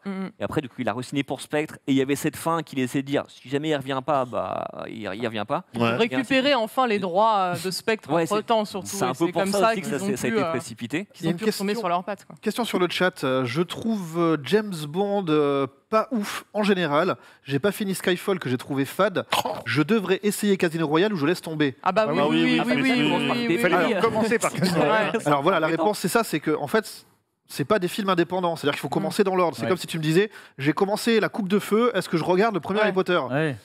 Bah oui, c'est mieux de le regarder dans l'ordre. Non, mais après, c'est déroutant, puisque c'est la première fois. On n'est la pas première fois, habitué. après, C'est normal qu'il ait pu prendre Skyfall Après, pour au le hasard. coup, c'est vraiment Spectre, si tu ne l'as pas vu, parce que Skyfall, moi, par exemple, j'avais pas forcément vu Quantum of Solace. C'est au moment où j'ai vu Skyfall, j'ai vu Casino Royale, j'avais loupé le deuxième, j'ai vu Skyfall, ça m'a pas gêné. C'est vraiment Spectre Bah. qui est gênant, qui est vraiment gênant après pour le Quantum, dernier ils film. l'ont un petit peu rogné quand tu vois la fin de le générique de Spectre et même Ouais. la fin avec toutes les photos. Il manque Mathieu Amalric quand même. Oui, oui, Ça, le tu vois, pauvre. une façon de Mais dire, il en est fait, quand même il dans est le gentil. montage quand il. Oui, quand tu vois le tableau avec ouais, les, c'est ça. quand il a la petite bague et qu'il l'analyse, il y a une petite photo de Mathieu Amalric quand même. Faut pas oublier que James Bond, je pense pour beaucoup de gens, c'est aussi culturel. Moi, je suis un peu comme Vesper. Moi, j'ai grandi avec James Bond. J'ai grandi pour chaque. On a tous. C'est pour ça, on a tous. Enfin, tu vois, je vois certains tweets de certaines personnes que je connais qui ont à peu près le même âge. Bah, pour eux, James Bond, ça leur fait plus rien du tout. Pour les plus jeunes, il y en a qui disent ils sont passés à autre chose. Il y en a qui disent moi, j'ai pas du tout grandi avec James Bond. Je m'en fous de James Bond. Donc certains peuvent passer à côté de la série James Bond. Nous, on a grandi avec. Sauf toi, mon Johan. Non, mais j'ai grandi avec, je les ai quasiment tous. Ouais, mais ça ne t'intéresse pas. Mais Génius, c'est une donnée à prendre en compte, c'est que James Bond, pendant longtemps, ça a été les gadgets. Très longtemps. Et dans le dernier, on le voit très peu. Voilà, surenchère de gadgets. J'aime pas ça. Puis ensuite, il y a eu Mission Impossible qui a repris le relais. Là, la saga Craig, hormis dès que Q arrive, et encore, c'est très léger, hein, des gadgets, on retrouve des voitures iconiques. Bon, l'Aston Martin DB5, etc., mais notamment celle-là. Mais les gadgets, on en voit très très peu. Et c'est vrai que la marque de fabrique avant des c'est la phase gadget. C'est la phase gadget, quoi. Les trucs un peu à l'endroit. Moi, c'est les méchants. Ouais, c'est l'intro. C'est l'intro. C'est l'intro avant le générique, la mort du méchant et les gadgets. Ouais. Non, mais c'est ces trois trucs. Vraiment, c'est les gadgets. Pour moi, c'est vraiment accessoire dans le. Parce qu'en fait, le lore Bond. Le problème des gadgets, et on l'a vu dans Murano l'autre jour, c'est que soit tu vas trop loin. Avec la voiture, on allait toujours trop loin. Ça vieillit trop mal. Aujourd'hui, les gadgets, tu les as sur ton portable, tu les as sur ta montre, tu as des drones, des trucs comme ça. Non, t'as Candy Crush sur ton téléphone. Moi, ça ouvre des portes. Des clés, tout ça, c'est incroyable. Donc, si tu veux faire une saga un peu plus réaliste, ce qui est le parti pris des James Bond de Daniel Craig, bah les gadgets, au bout d'un moment, t'es quand même un peu limité en fait. Oui, puis une fois que t'as pas fait les masques de Mission Impossible auxquels on a droit à chaque film, tu vois, après tu vas pas ça va trop loin. À la limite, moi je veux bien rebondir là-dessus. Moi par exemple, un James Bond, c'est ce que je disais dans le récap, pour moi un James Bond, ok, c'est un événement, d'accord ? C'est-à-dire qu'au cinéma, le James Bond, on va le voir. Sauf que pour moi, après une semaine, en fait, il m'en reste pas grand-chose. Alors que je prends Mission Impossible, je suis désolé, Mission Impossible, je pourrais en parler, alors que le dernier il est sorti il y a combien ? Il y a 2-3 ans. Et pourtant, c'est le Burj Khalifa, ça, qui est dans ton cœur. Mais j'ai l'impression. James Bond, il y en a eu plus de 25, Mission Impossible. Peu importe, je pense que c'est pas forcément ça, tu vois. Moi, c'est juste que. Non, c'est une histoire d'affinité, je pense aussi. Parce que moi, Bond, ça fait 3 semaines. Là, c'était quoi ? Oui, 3 semaines. On l'a vu. Et moi, ça me hante jour et nuit. Bon. Daniel, c'est la meilleure formule. Oui, la petite douche de Daniel Craig, là, il s'est fait une petite douche sympa. Bon, bref. Avec la brosse à dents. C'est le film, en fait. C'est sympa. Non, mais et là, j'y pense tout le temps, mais parce que, moi, James Bond, c'est le truc que j'ai vu toute ma vie en grandissant. J'ai vraiment un énorme affect pour ça. Donc, et j'adore Mission Impossible. Et tu me redis, moi, après, Henry Cavill aussi, ça a été une belle obsession dans Fallout. Par contre, Mission Impossible 2, mon highlight. Oui, non, mais c'est normal. Ça, faut oublier cette histoire. Mais douche sanitaire. C'était dans un sanitaire. L'intro de Casino Royale dans les toilettes, plus la scène d'Henry Cavill au Petit Palais là dans les toilettes. C'est les meilleures scènes de toilettes du cinéma déjà. Avec True Lies du coup. Forcément. Mais tu parlais des méchants, mais au final, cette saga-là, les méchants, moi ce qui me dérange, c'est Blofeld en fait. C'est celui qu'on doit mettre tout là-haut. Non. C'est censé être le boss. Christopher Watts, si je le voyais encore une fois faire une tirade, je me sortais. Non, calme-toi. Non, pas de menace physique. Il est venu avec sa chaise, là, je me suis dit, Vous êtes d'accord ? On est d'accord. Je vous check. Attends pour moi. Blofeld, vu que c'est. Monsieur Lapatite. C'est le gars. C'est Spectre, quoi. C'est censé être le méchant, The Man. Et dans Spectre, je suis désolé, quoi. Je regarde les films, je dis, mais en fait, c'est lui le grand méchant. C'est lui le diable de Star narratif. Pas ouf, quoi. Pour moi, il y a une grosse erreur en fait dans Spectre. C'est en plus, alors, je ne sais pas si vous vous souvenez de la promo, où forcément le film s'appelle Spectre. On dit Christophe Waltz va jouer le méchant. Bon, bah oui, on se doute tous qu'il va jouer Blofeld. Toute la promo, elle a fait non, je joue pas Blofeld. Et ce qui fait que, et du coup, arrive dans le film, c'est un peu le même problème dans Star Trek 2 d'ailleurs, de Didier Abrams. Arrive ce moment où en fait, le mec te dit, en fait, mon vrai nom, c'est Ernst Stavro Blofeld. Dans la salle, tu as 50 fans qui comprennent parce que forcément, Blofeld, c'est que les films de Sean Connery et un petit peu de Roger Moore, mais on n'avait pas son nom. Donc tu te dis, ça parle quand même aux fans hardcore. Et puis surtout dans l'histoire, qu'est-ce que ça change que le mec s'appelle Blofeld ? T'aurais fait l'inverse en disant, il y a un mec qui s'appelle Blofeld qui est à la tête du Spectre qui te cherche. Et en cours d'histoire, tu apprends qu'en fait, c'était le frère adoptif de Bond. On dit, ça a un vrai impact. Là, qu'il s'appelle comme ça, il s'appellerait Patrick Sébastien. Ce serait vraiment. Un peu de respect, monsieur, s'il vous plaît. Ça te manque. Patrick, non, mais au-delà de ça, parce que l'arc de Craig est super. Lui, on va pas revenir dessus, il est super. Mais le truc des méchants, quand tu revois les 5, c'est vraiment gênant parce que le projet, c'est faire chier mon petit frère adoptif qui a piqué mes parents et qui sont pas assez occupés de moi. Tu montes un empire criminel pour ça? Sérieusement? Tu sais pas les mecs. Non, mais c'est pas T'as les moyens. Mais non, mais c'est pas possible. Un mec, genre, les films d'action se basent là-dessus. Fast and Furious 9. Un mec frustré, c'est un problème. Mais c'est un problème. T'as le chiffre qui verse l'arme de sang, c'est incroyable. Ouais, c'était son vrai. L'arme de sang du chiffre, c'est incroyable. Oui, non, mais d'accord. Raoul Silva, c'est incroyable. Le mec, il a bouffé une mais les méchants intermédiaires, mais le projet global du gars. En fait, c'était pour emmerder James Bond et à la fin, il lui fait un escape game. Oui, dans le M6 en disant j'ai mis des photos des précédents épisodes. C'est pas message final, si votre sœur vous demande un jouet, prêtez-lui. Sinon, ça peut merder. Pour finir ce débrief de la saga Daniel Craig, on parlait tout à l'heure, Max, on peut évidemment pas faire quelques minutes sur les thèmes de James Bond et notamment les chansons de début, puisque personnellement je trouve qu'elles servent tout à fait à chaque fois ce que raconte de son temps chaque James Bond. You Know My Name. Alors sauf Sam Smith pour Spectre, je trouve que c'est la moins... Déjà la chanson en tant que générique est moi je la préfère que Billie Eilish. Mais par contre, Billie Eilish, là où elle est placée dans l'histoire, elle colle très bien avec ça colle, mais je préfère quand même dans le générique, en fait, t'as la chanson en tant que telle et t'as la chanson dans le générique accompagnée. Là où elle est placée dans le récit, elle est très bien calée. Là où des fois c'est un peu... Mais combien d'Oscars? Adèle et Sam Smith aussi a eu l'Oscar. Très bien, ils ont eu 2 fois l'Oscar. Il tombe dans l'eau. Il tombe dans l'eau. It is the end. Incroyable. Tu vois. Oui, non, mais je croyais que Sam Smith avait aussi un truc. Non. D'accord. Non, je crois qu'il a... T'es sûr? Il n'a pas eu l'Oscar? Je crois qu'il a eu l'Oscar. Je sais pas, j'avais un doute. En tout cas, You Know My Name, pour moi, est même au-dessus de Skyfall. Oui, je vais te choquer au-dessus d'Adèle. Non, mais parce qu'elle est incroyable. Le film démarre, il flingue un mec, ça s'arrête, t'as les cartes à jouer, et t'as pas une seule James Bond girl, justement, c'est un générique qui est pas sexualisé et tout, à part Eva Green, c'est ça qui apparaît. C'est en Reine de cœur. Ouais, voilà, en Reine de cœur, et le truc est parfait, ce générique-là. Vraiment, très mal que Skyfall. Il y a cet effet que je trouve incroyable à la fin du générique, en fait, et qui vraiment est la note d'intention de ce nouveau James Bond, en fait, c'est que des silhouettes, en fait, qui sont découpées.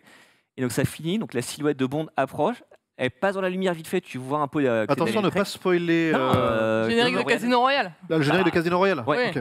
Donc tu vois, il approche, tu vois que c'est Bond, c'est Craig, tu repasses donc, sur la silhouette de Bond, et ça se finit, donc vraiment un face-à-face avec le regard de Daniel Craig, en plus qui a les yeux bleus perçants, qui te regarde dans les yeux, un peu le côté, ok, tu connais mon nom, maintenant voici mon nouveau visage, et ça participe au côté humain dont on parle depuis tout à l'heure. Le générique du dernier, c'est pub SNCF un peu. Je sais pas si moi ça m'a fait ça. Parce que le train, et puis après t'as les couleurs. Mais aucun respect. Non, mais j'ai adoré, moi j'ai bien. C'est un truc d'ADN. Oui, j'ai compris. Voyons. Non, Patrick Sébastien. Non, mais on peut.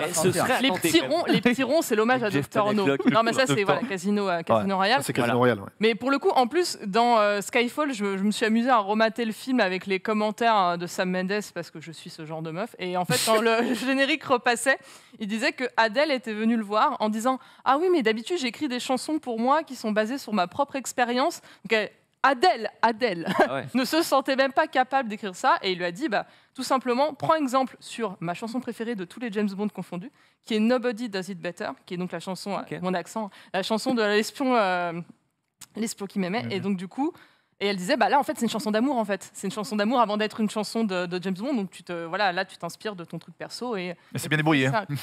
C'est bien débrouillé. Une prise. Merci, bonne journée. Fin de tournage. Et qui finit aussi sur les yeux de Craig, pour le coup. Et c'est vrai qu'à chaque fois, en fait, comme tu dis, on passe de la silhouette. Et à chaque fois, là, on voit bien que c'est Craig qui met en avant. Et ma théorie, c'est que la Bond girl ultime de l'ère de Craig, c'est Daniel Craig, en fait. Ah, moi, je vais dire Judi Dench. Ah oui, aussi. mais en fait, c'est parce que tu vois bien que les mecs sont quand même dans une envie un peu de moderniser et donc de renverser la vapeur. C'est Craig qui sort de l'eau dans Casino Royale. C'est Craig, à chaque fois, qui est mis en valeur dans ses génériques, au-delà des silhouettes de meufs qu'on a à peu près, mais qu'on a quand même beaucoup moins qu'avant. Enfin, ça c'est juste parce qu'il a un énorme ego, en fait.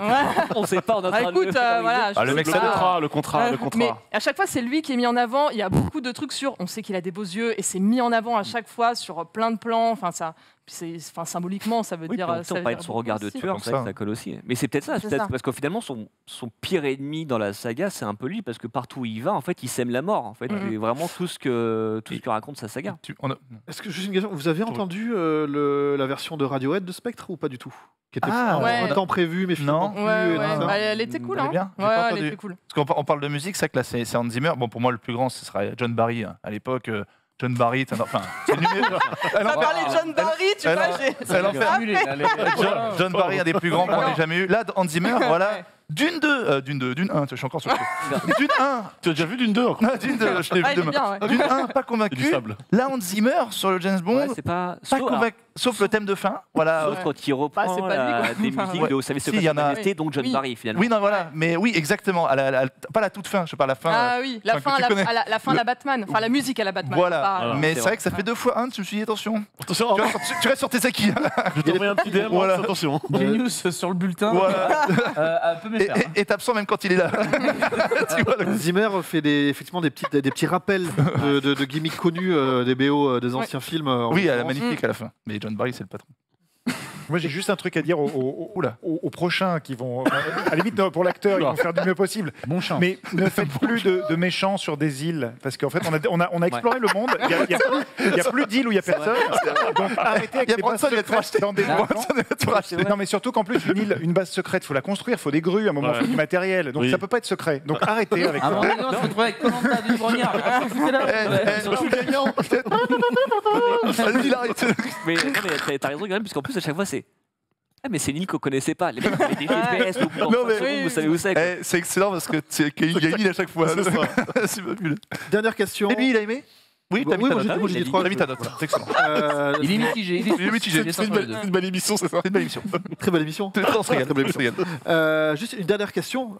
Est-ce que pour la suite, on prend ce qui a été construit et on prend des personnages qui existent déjà dans l'univers et on avance ou on repart à zéro d'après vous C'est quoi le mieux Sans le redémarrage. Le redémarrage. Ah ouais. Là, on a Ça poussé trop loin la nouvelle. Ça sent le reboot quand même. Hein. Ah bah, ils sont. Ah, un peu j'aurais pensé qu'ils obligés. allaient garder M, Q, je pensais qu'ils allaient garder. Oui, voilà. Il y a d'autres lettres. Il y a d'autres lettres. Peut-être, ouais. W, machin. Pipe, Ça, anglais. les mecs. Moi, j'ai un pote journaliste en fait qui a une idée que j'aime beaucoup en fait, c'est de dire plutôt que de repartir sur des trucs de 5, 6, 7 films comme Roger Moore, en fait, c'est fait des one-shots ou des diptyques. C'est-à-dire que tu prends un réal un peu connu, un acteur un peu connu, et tu fais un film ou 2 films. Par exemple, tu prends Christopher Nolan et Cillian Murphy, tu prends Guy Ritchie et Jude Law, tu prends Tom Hardy avec je sais pas qui, tu prends Steve McQueen avec Daniel Kaluuya, comme ça t'as un James Bond noir, et peut-être que c'est aussi la solution. C'est-à-dire, au lieu de repartir sur des grandes sagas qui mobilisent un acteur pendant 15 ans et qui Après, des fois peuvent être vieillit, compliqués aussi. après, ouais. Et sur Voilà. lequel tu peux pas te planter. C'est-à-dire que si tu Bah, prends le mauvais exactement. comédien, tu. Bah, t'es un généralement, peu- tu as un contrat qui se court sur 2-3 films, donc tu sais que tu te le Après, traînes en boulet. Est-ce que ça accrochera autant les gens Ouais, mais Ça, est-ce tu que les vois. Moi, producteurs. j'aimerais beaucoup voir ça. moi. Parce que là, tu peux prendre un acteur connu, parce qu'un Tom Hardy, au-delà du fait qu'il soit trop connu, je trouve, pour le rôle, bah là, tu peux pas l'engager sur 5 films, parce que déjà, il coûte une blinde. Sur 1 ou 2 films, tu Ouais. peux arriver, et en plus, le public sera là. Et s'il est bon, et tu ce le sera. gardes. et tu Ouais, mais peux ça avoir- enlève le côté, il faut que le gars soit pas trop Voilà, alors ça, connu c'est la pour c'est la t'identifier limite aussi. bien. Mais, quoi. Et puis tu peux faire venir un gros réal aussi en lui disant, c'est comme Sam Mendes à l'époque. Ouais. Sam Mendes, ça devait être que Skyfall. Villeneuve. Et puis la limite de ce procédé, c'est que Bond, ça doit être une incarnation. Non, bien sûr. Voilà, à chaque fois, c'est une incarnation, un mec sur tant de films, quoi. Est-ce Et que les est-ce qu'on a pas producteurs, fait- ils accepteraient de moderniser un petit peu le truc Enfin, voilà, Bah, est-ce qu'on a pas ils sont fait le tour tellement de ça attachés à ça, quoi. Est-ce qu'on n'a pas fait le tour de ce côté, une incarnation sur 5 films, surtout après Bah, l'ère vu, de vu- Craig, en tout où cas, vraiment, vu le débat qu'il y a pour la succession de Craig, c'est peut-être la seule solution de résoudre le problème, je pense. C'est la première fois, ça Moi, se fait pour tout. quoi. je propose, on rappelle Pierce. Et On le bah, rappelle. Ouais. sort de ça. Le rappel a déjà été Et fait. hein. on le rappelle pour le Casino Royale de Tarantino, Oui, que c'est ça, ouais. Tarantino voulait faire avant que J'avais Craig soit parlé choisi. aussi dans le Voilà, pour un Bah film. oui. Tu vois, non mais il y a matière à faire. Piersou, il a combien Il a 60, 65 Faut arrêter. Pierce, C'est pas tranquille. je sais pas, ouais, il a la ouais, route dans les derniers films que j'ai vus. Ouais, non, dans un Mamma Mia 2, multivers, il tient pourquoi très bien la route. Eh, Ouais, tu vois. Mamma Mia. Il arrive avec son petit flingue. C'était déjà il y a 15 ans. C'était déjà 15 ans. Je crois qu'il a presque 70 ans, parce Ah qu'il oui. avait 40 ans quand il a été casté. 68. Vous vous rappelez GoldenEye C'était moi. Quoi On est vieux à 68 ans, c'est ça que t'es en train de dire On est fini Eh ben bravo. Ouais, bah, Putain, c'est méchant, c'est Attends, Je rigole, il est intemporel. c'est fini pour vous. Mais là, il a, C'est sur, il a même pas- c'est sur ces excellent. bons mots que nous allons achever ce retour sur la saga Daniel Craig dans Oh. le costume de 007. C'est triste, c'est triste. On enchaîne tout de suite avec le journal des sorties. Ça sort. Il est content d'être là. Merde. Et Johan, les sorties ciné, ça commence au ciné. Tout à fait, enfin les 5 incontournables, tu veux Bien dire. sûr. Tout à fait. Et le premier, c'est donc le nouveau film de Ridley Scott. Ridley Scott qu'on ne présente plus, Gladiator notamment, qui revient avec un film de Moyen-Âge qui s'appelle Le Dernier Duel, The Last Duel, porté par Matt Damon, Adam Driver, Jodie Comer et Ben Affleck. coécrit notamment par Matt Damon et Ben Affleck, et qui revient sur le dernier duel judiciaire connu en France, donc à savoir deux amis chevaliers qui s'étaient battus, potentiellement battus à mort, je ne vais pas vous révéler la suite du film, autour d'une affaire maritale, on pourrait dire ça. Maximilien a vu le film ici, visiblement c'est un très très grand film, mais ce n'est pas Gladiator bis. Non, il y a des scènes de bataille qui font penser à Gladiator, mais tu te dis, Ridley Scott aura comme 84 ans au mois de novembre, il filme comme s'il avait 40 balais, c'est assez impressionnant. Putain. Mais en fait, le film après, c'est vraiment sur cette histoire. En fait, c'est une histoire qui est divisée en 3 chapitres, avec d'abord le point de vue de Matt Damon, l'accusateur, le point de vue de Adam Driver, l'accusé, et le point de vue de Jodie Comer, qui est la victime. Et en fait, du coup ça permet de... Tu as des petites variations sur des scènes que tu revois avec des petites nuances. Et ça en fait un film qui est très, très, très actuel, parce que tu penses beaucoup à l'époque MeToo, Time's Up, même Ben Affleck, Matt Damon avaient travaillé avec Harvey Weinstein, c'est un peu leur façon de se dédouaner là-dessus. Donc ouais, c'est un film qui est très actuel et qui est très cruel aussi dans sa façon de parler de la condition des femmes à l'époque et de faire le parallèle aujourd'hui avec la façon dont la parole des victimes n'est pas assez écoutée. Donc c'est un film qui est brillant dans la forme et dans le fond qui est passionnant à voir. Ça a l'air fou. Est-ce qu'on a envie de voir le dernier duel, Nanix? Oui. Ted? Je vais le voir demain soir. Max? Bah, j'ai déjà vu, donc peut-être pas le revoir, mais allez-y. Elle avait vu 3 fois James Bond. Hein. Tu vois, je t'ai dit, ils ont tous vu à chaque fois. Vénus, est-ce que ça te... Ah oui, 2 fois que je vois la bande-annonce, j'ai trop envie. Johan? Ok, oui. Oui, Vesper? Ouais, malgré les postiches, ouais. Ah oui, ça, que Matt Damon, entre Stillwater et ça, il est sur des bons looks depuis 2 semaines. C'est toi peut-être qui m'a dit que c'était tourné à Bordeaux, c'est toi qui m'as dit oui, c'est en Dordogne. J'ai vu Ben Affleck en blond, c'est incroyable. Il y a énormément de films médiévaux en fait qui sont tournés en ce moment en France, c'est incroyable. On est les derniers pays en fait à avoir des vrais châteaux forts. Donc en soi, on s'organise. Et John Wick, il était à Ivry la semaine dernière. Donc. Et Pordelia hier. Il sera peut-être au cinéma des Lilas prochainement. Je vous donne l'info. Voilà, c'est cadeau. Il est en tournée en fait et son spectacle. Deuxième sortie ciné. Également au ciné, on en avait déjà un petit peu parlé parce que le film a été repoussé plusieurs fois. C'est Eiffel de Martin Bourboulon, donc une romance ayant pour cadre la construction de la Tour Eiffel, portée par Romain Duris et Emma Mackey de Sex Education. Gros projet français, je crois que c'est 27 millions d'euros de budget. Un des pieds de la Tour Eiffel a été entièrement reconstruit pour 1 million d'euros. J'ai appris ça il y a quelques jours. Ouais. On apprend des choses. En tout cas, c'est présenté un peu comme le. Ils l'ont gardé. On l'avait déjà dit, le Titanic français, si on peut dire ça. Et le réalisateur, donc Martin Bourboulon, est en train de tourner les fameux 3 mousquetaires. C'est la raison qui fait que j'ai envie de voir Eiffel. Voilà, donc si vous voulez voir ce que ça peut donner sur un budget encore plus mouse, vous pouvez aller voir ce film. Est-ce qu'on a envie de voir Eiffel, Janus? Aussi, Johan? Vesper? Allez, pour pas mourir bête. Mais là, comme ça, je suis pas sold. Mais, pas super enthousiaste, mais why not? Comme toi, à la base, Joseph, mais c'est lui qui fait les mousquetaires. Ok, on y va. La cage Eiffel. Ted? Bah, moi, je jouais dedans, mais donc oui. Mais t'as joué dans tous les trucs qu'on présente. C'est le Calmera de... Non, j'aurais dû, parce que j'étais là-bas, j'étais sur le plateau. En fait, je faisais la seule scène violente du film où, en gros, je prenais Romain Duris et je le dégageais dans des escaliers en mode casse-toi de chez nous. Ouais, je vais faire ça. Et en gros, j'arrive et il me dit bonjour sur Romain Duris, donc il va falloir que tu le chopes. Et j'ai attrapé comme ça, vraiment violemment. Elle fait wow. J'ai fait non, mais qu'est-ce que ça va se passer? J'ai fait mais bon, faut que je sois violent avec toi quand même, Romain. Et en fait, non, il s'est mis à pleuvoir, donc finalement la scène a J'ai cru. Il s'est mis à pleurer.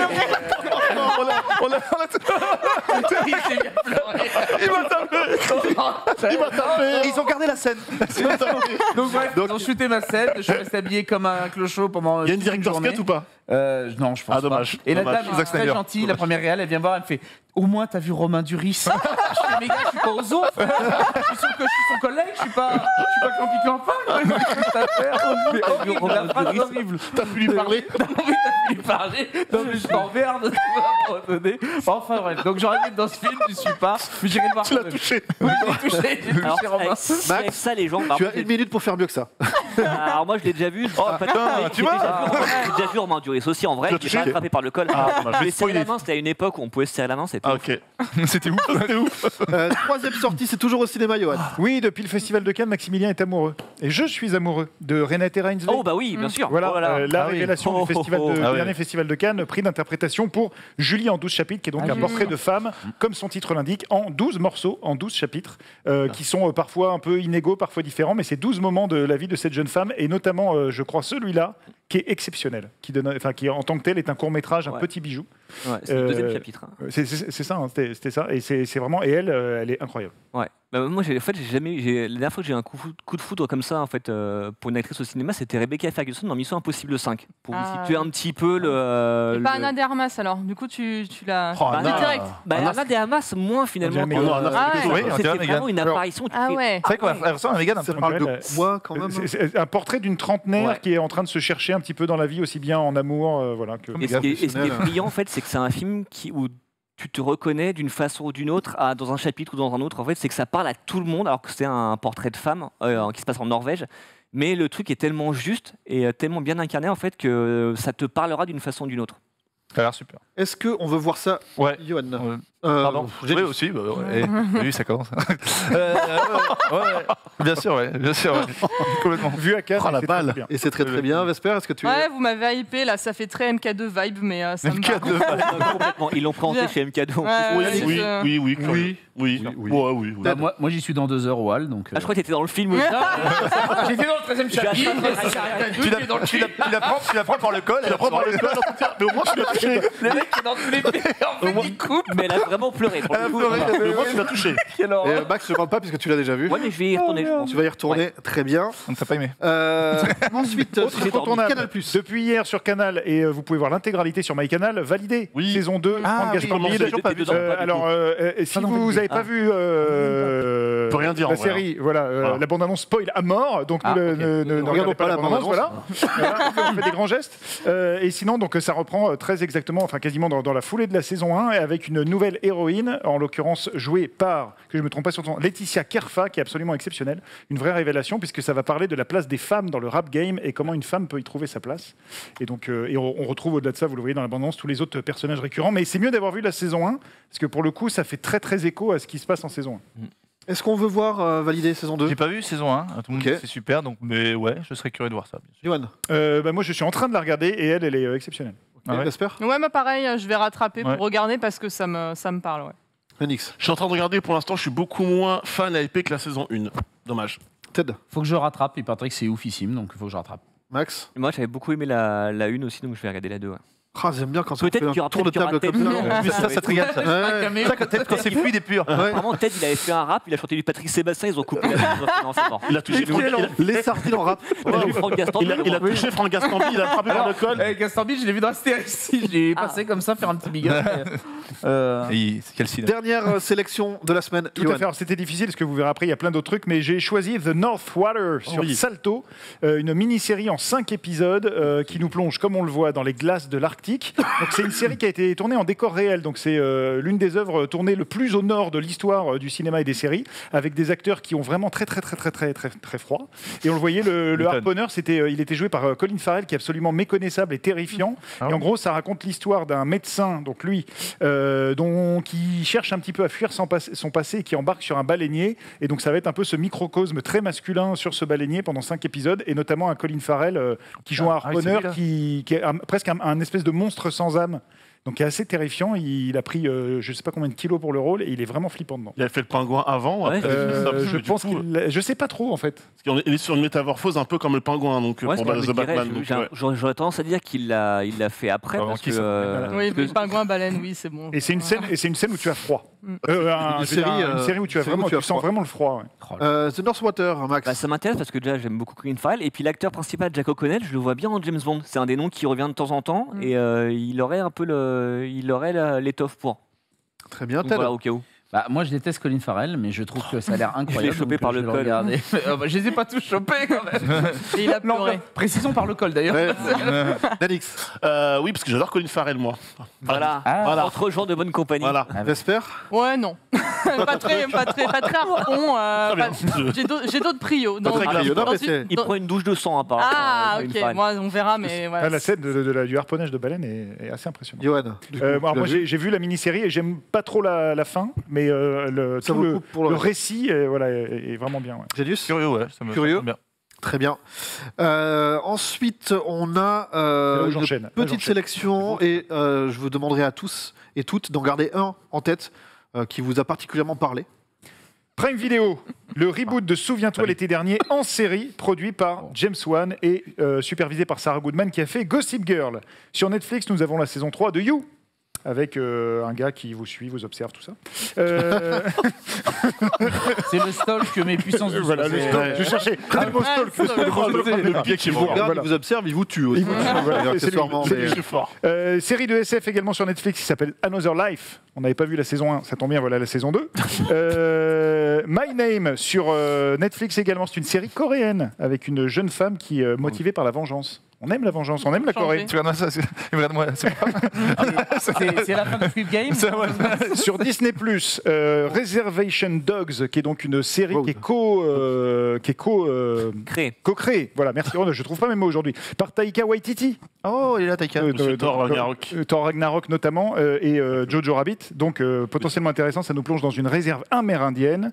Il y a aussi une autre série fantastique qui s'appelle De l'autre côté, également sur Disney+, qui est donc une série anthologique avec 8 histoires adaptées de R.L. Stein, donc le monsieur qui fait chair de poule. Ils aiment beaucoup les séries anthologiques en ce moment. Ils aiment bien. What If, Star Wars Vision. Tout à fait. Et là, c'est plutôt très public, très familial, comme le montre l'affiche. Sur Apple, nous avons The Velvet Underground, un film de Todd Haynes, enfin un documentaire sur le Velvet Underground. Sur Canal+, nous avons un film qui s'appelle Canicule, dont on n'a jamais entendu parler, mais c'est avec Eric Bana, donc j'avais envie d'en parler. Il fait chaud, parce qu'on aime bien Eric Bana, c'est un film où il fait chaud. Il y a aussi Candy Chat. Candy Chat, c'est quoi? C'est le nouveau film de Maury Bustillo qu'on avait reçu pour The Deep House. Ah oui. Et ils avaient un deuxième film donc, qui est sur une légende tunisienne, une sorte de Candyman tunisienne, on pourrait dire. Si vous dites son nom, elle arrive et elle vous tue. En VOD, nous avons Conjuring 3. Nous avons Nobody avec une scène de bus absolument incroyable. Récemment, j'ai vu ça, toi. Elle est bien la scène de bus. C'est super ma claque de 2020. Moi. Le film est incroyable. Ah bah littéralement. Nous avons Nomadland, film aux 3 Oscars par Chloé Zhao qui vous permettra de voir ce que va peut-être donner Eternals. Et pour terminer au cinéma, nous avons Le Loup et le Lion de Gilles Demestre, la rencontre entre un loup et un loup. Ah, je croyais que tu parlais de l'acteur. Tu parlais de l'acteur. C'est simple. Et un lionceau. Nous avons L'homme de la cave. J'aime bien ce titre. Avec François Cluzet qui s'installe dans la cave de Jérémy Régnier et Bérénice Bejo. Et le trailer, la bande-annonce est flippante. Ouais, ça a l'air vraiment bien. Et La famille Adams 2. La famille Adams 2. Déjà le 2. Avec la voix de Kev Adams. De Kev Adams, parce que c'est rigolo, Kev Adams, famille Adams. Ça, c'est du bon market. Je pense que c'est vraiment une blague qui va tourner ce truc-là. Si on doit en garder qu'un, Johan, toi, c'est lequel qui te hype le plus? Qui me hype le plus? Attends, Souviens-toi l'été dernier, You, Another Life, My Name, My Name. My Name? Ouais. Le truc coréen? Ouais, Corée. Le thriller coréen? Ouais. Hier, en feuilletant le catalogue, j'ai vu Nomadland, la bande-annonce. Ça a l'air extraordinaire. J'ai toujours pas vu. Et j'ai peur que sur pour moi ce soir. Télé, ce soit pas ouf, Nomadland. J'ai une grande télé, ça tombe C'est bien. vraiment. Ça tombe bien. Excusez-moi, monsieur, j'ai un grand appartement, j'habite Paris. On est sur un plateau de bourgeois. LGCX, 55 pouces, si je peux me permettre. J'ai dans 12 mètres carrés, donc il n'y a pas besoin de place de télé. Vesper, de ton côté? J'aurais bien dit Nomadland, vu que j'ai pas encore eu l'occasion, mais du coup, pour éviter une répétition, on va dire Taika Waititi à tout jamais dans mon cœur. Donc ce sera la série sur Disney+. J'ai une grande télé, mais ce sera Canicule. Parce qu'Eric Bana, j'ai envie d'avoir chaud. Voilà. Canicule pour l'Anix. Voilà. Ted. Moi, je vais parler de la claque Nobody 2020. Franchement, les copains, John Wick à côté, pour moi, c'est de la rigolade. Nobody, c'est juste incroyable. Sur les chorégraphies de combat, j'ai trouvé que c'était totalement innovant. Et hors combat, l'acteur, je le trouve vraiment. Et oui, et il a une formation de je ne sais plus combien, je crois que c'est le cas 1 an ou 2 ans de formation de combat avant de faire ce film. Enfin, pour dire à quel point on va. J'ai une incroyable anecdote au sujet de ce film que j'embrasse. J'ai un ami qui m'avait dit viens, on va voir. C'était la réouverture des ciné, là. Viens, on va voir. Nobody et tout, fin de semaine, réserve ton vendredi. Ok, tout va bien. La veille, je lui demande quelle séance on fait. Il fait ah non, mais en fait, je l'ai déjà vu. On a qu'à aller voir le nouveau film de Michel Larocque. Donc du coup, j'ai pas vu Nobody. Mon premier film du coup de réouverture des salles, je suis allé au Grand Rex pour voir le film de Michel Larocque. Mais attends, alors j'aime beaucoup ton ami. Je l'aime beaucoup. Michel Larocque, mais c'était quoi le film de Michel Larocque? Bien Michel Larocque. Chacun chez soi, exactement. C'était dur. Et en plus, il a dormi pendant la séance. On était 4. Il a joué dedans. Ah ouais? Michel. Moi, pareil que Vesper, du coup, Taika Waititi, j'aime beaucoup ce qu'il fait. Donc la série, ça m'intéresse bien parce que j'aime beaucoup ce qu'il fait aussi sur les autochtones, sur les néo-zélandais, sur les gens comme ça. Donc ça m'intéresse beaucoup cette série, ouais. Reservations Dog. Moi, je vais quand même jeter un œil à Souviens-toi l'été dernier, la série aussi. Oh là. Je ferai ça en deuxième partie de soirée. Ça, c'est l'effet Scream, ça. C'est l'effet Scream, en fait. Ça, c'est ça. Mais t'en as pas marre, toi, de voir des reboots de nos vieilles licences? Si. À un moment donné, je vais dire, il veut comparer, en fait. Il veut comparer. C'est la fin de Star Wars. Je suis d'accord avec toi, mais j'avais vu la série Scream. Bon, c'était pas super, mais contre-exemple. La saison. Mais comme la saison 1, elle était ok. Ça va souffrir un peu. C'est après que ça partait en. Mais c'est vrai que sur une série, ça marche moins parce qu'en fait, dans la durée, tu finis par cramer qui est le tueur et t'as rien qui vient le contredire. Mais curieux. Il n'y aurait pas eu Taika, j'aurais dit ça aussi. C'est comme le film Scream, là, vous en parliez en début d'émission, on n'était pas là. Moi, je bouillonnais. Je fais, mais bordel, on n'a pas encore autre chose de mieux à foutre que de ressortir encore des vieilles licences. Oui, mais toi, tu vas te taper Romain Duris. Nous, on n'a pas. Mais merde, c'est lui le tueur. C'est lui. On a une enquête avec Johan. Si on fait des yeux chapeautés, on peut avoir un rébut. Mais il n'y a pas de rébut aujourd'hui. Oh merde. C'était pas les rébus, il y avait 10 questions et il y avait des affiches dépixelisées, je crois. Une petite. Bah, là, j'aurais pu être bon, là. Mais ce sera la semaine prochaine. Vous inquiétez pas. Ah bah oui, mais moi je suis pas là la semaine prochaine. On t'appelle à ce moment-là. Désolé, on a préféré laisser de la priorité à James Bond. Pour annuler le récap. Non mais non. Ouais. Mais avec grand plaisir. On n'est pas dedans. Non, fais pas le récap. Il faut un prime ciné quiz. Je le veux depuis 2 ans. On y travaille. Toi qui as du pouvoir. Mais non, toi qui es le. Merde. On y travaille. En tout cas, merci beaucoup Vesper pour ta participation et pour ce débrief de James Bond. Merci beaucoup à tout le monde sur le plateau. On se retrouve évidemment la semaine prochaine pour de nouvelles aventures. Merci beaucoup à Paul pour nous avoir aidé à écrire cette émission. Merci beaucoup à Chloé et à Pierre au son. Et je pense que... Ah, c'est Léo, ok, parce que comme c'est lui qui nous a équipés. On les embrasse. Je rappelle évidemment nos invités, c'est Emissive, si vous voulez aller voir un petit peu ce qu'ils font. Ils ont un site qui est hyper bien foutu. Et ils recrutent. Sinon, ce soir, c'est le React avec Zari et Gigi. En attendant, comme tous les jours, c'est le récap. Belle fin de journée sur le stream. Bye bye.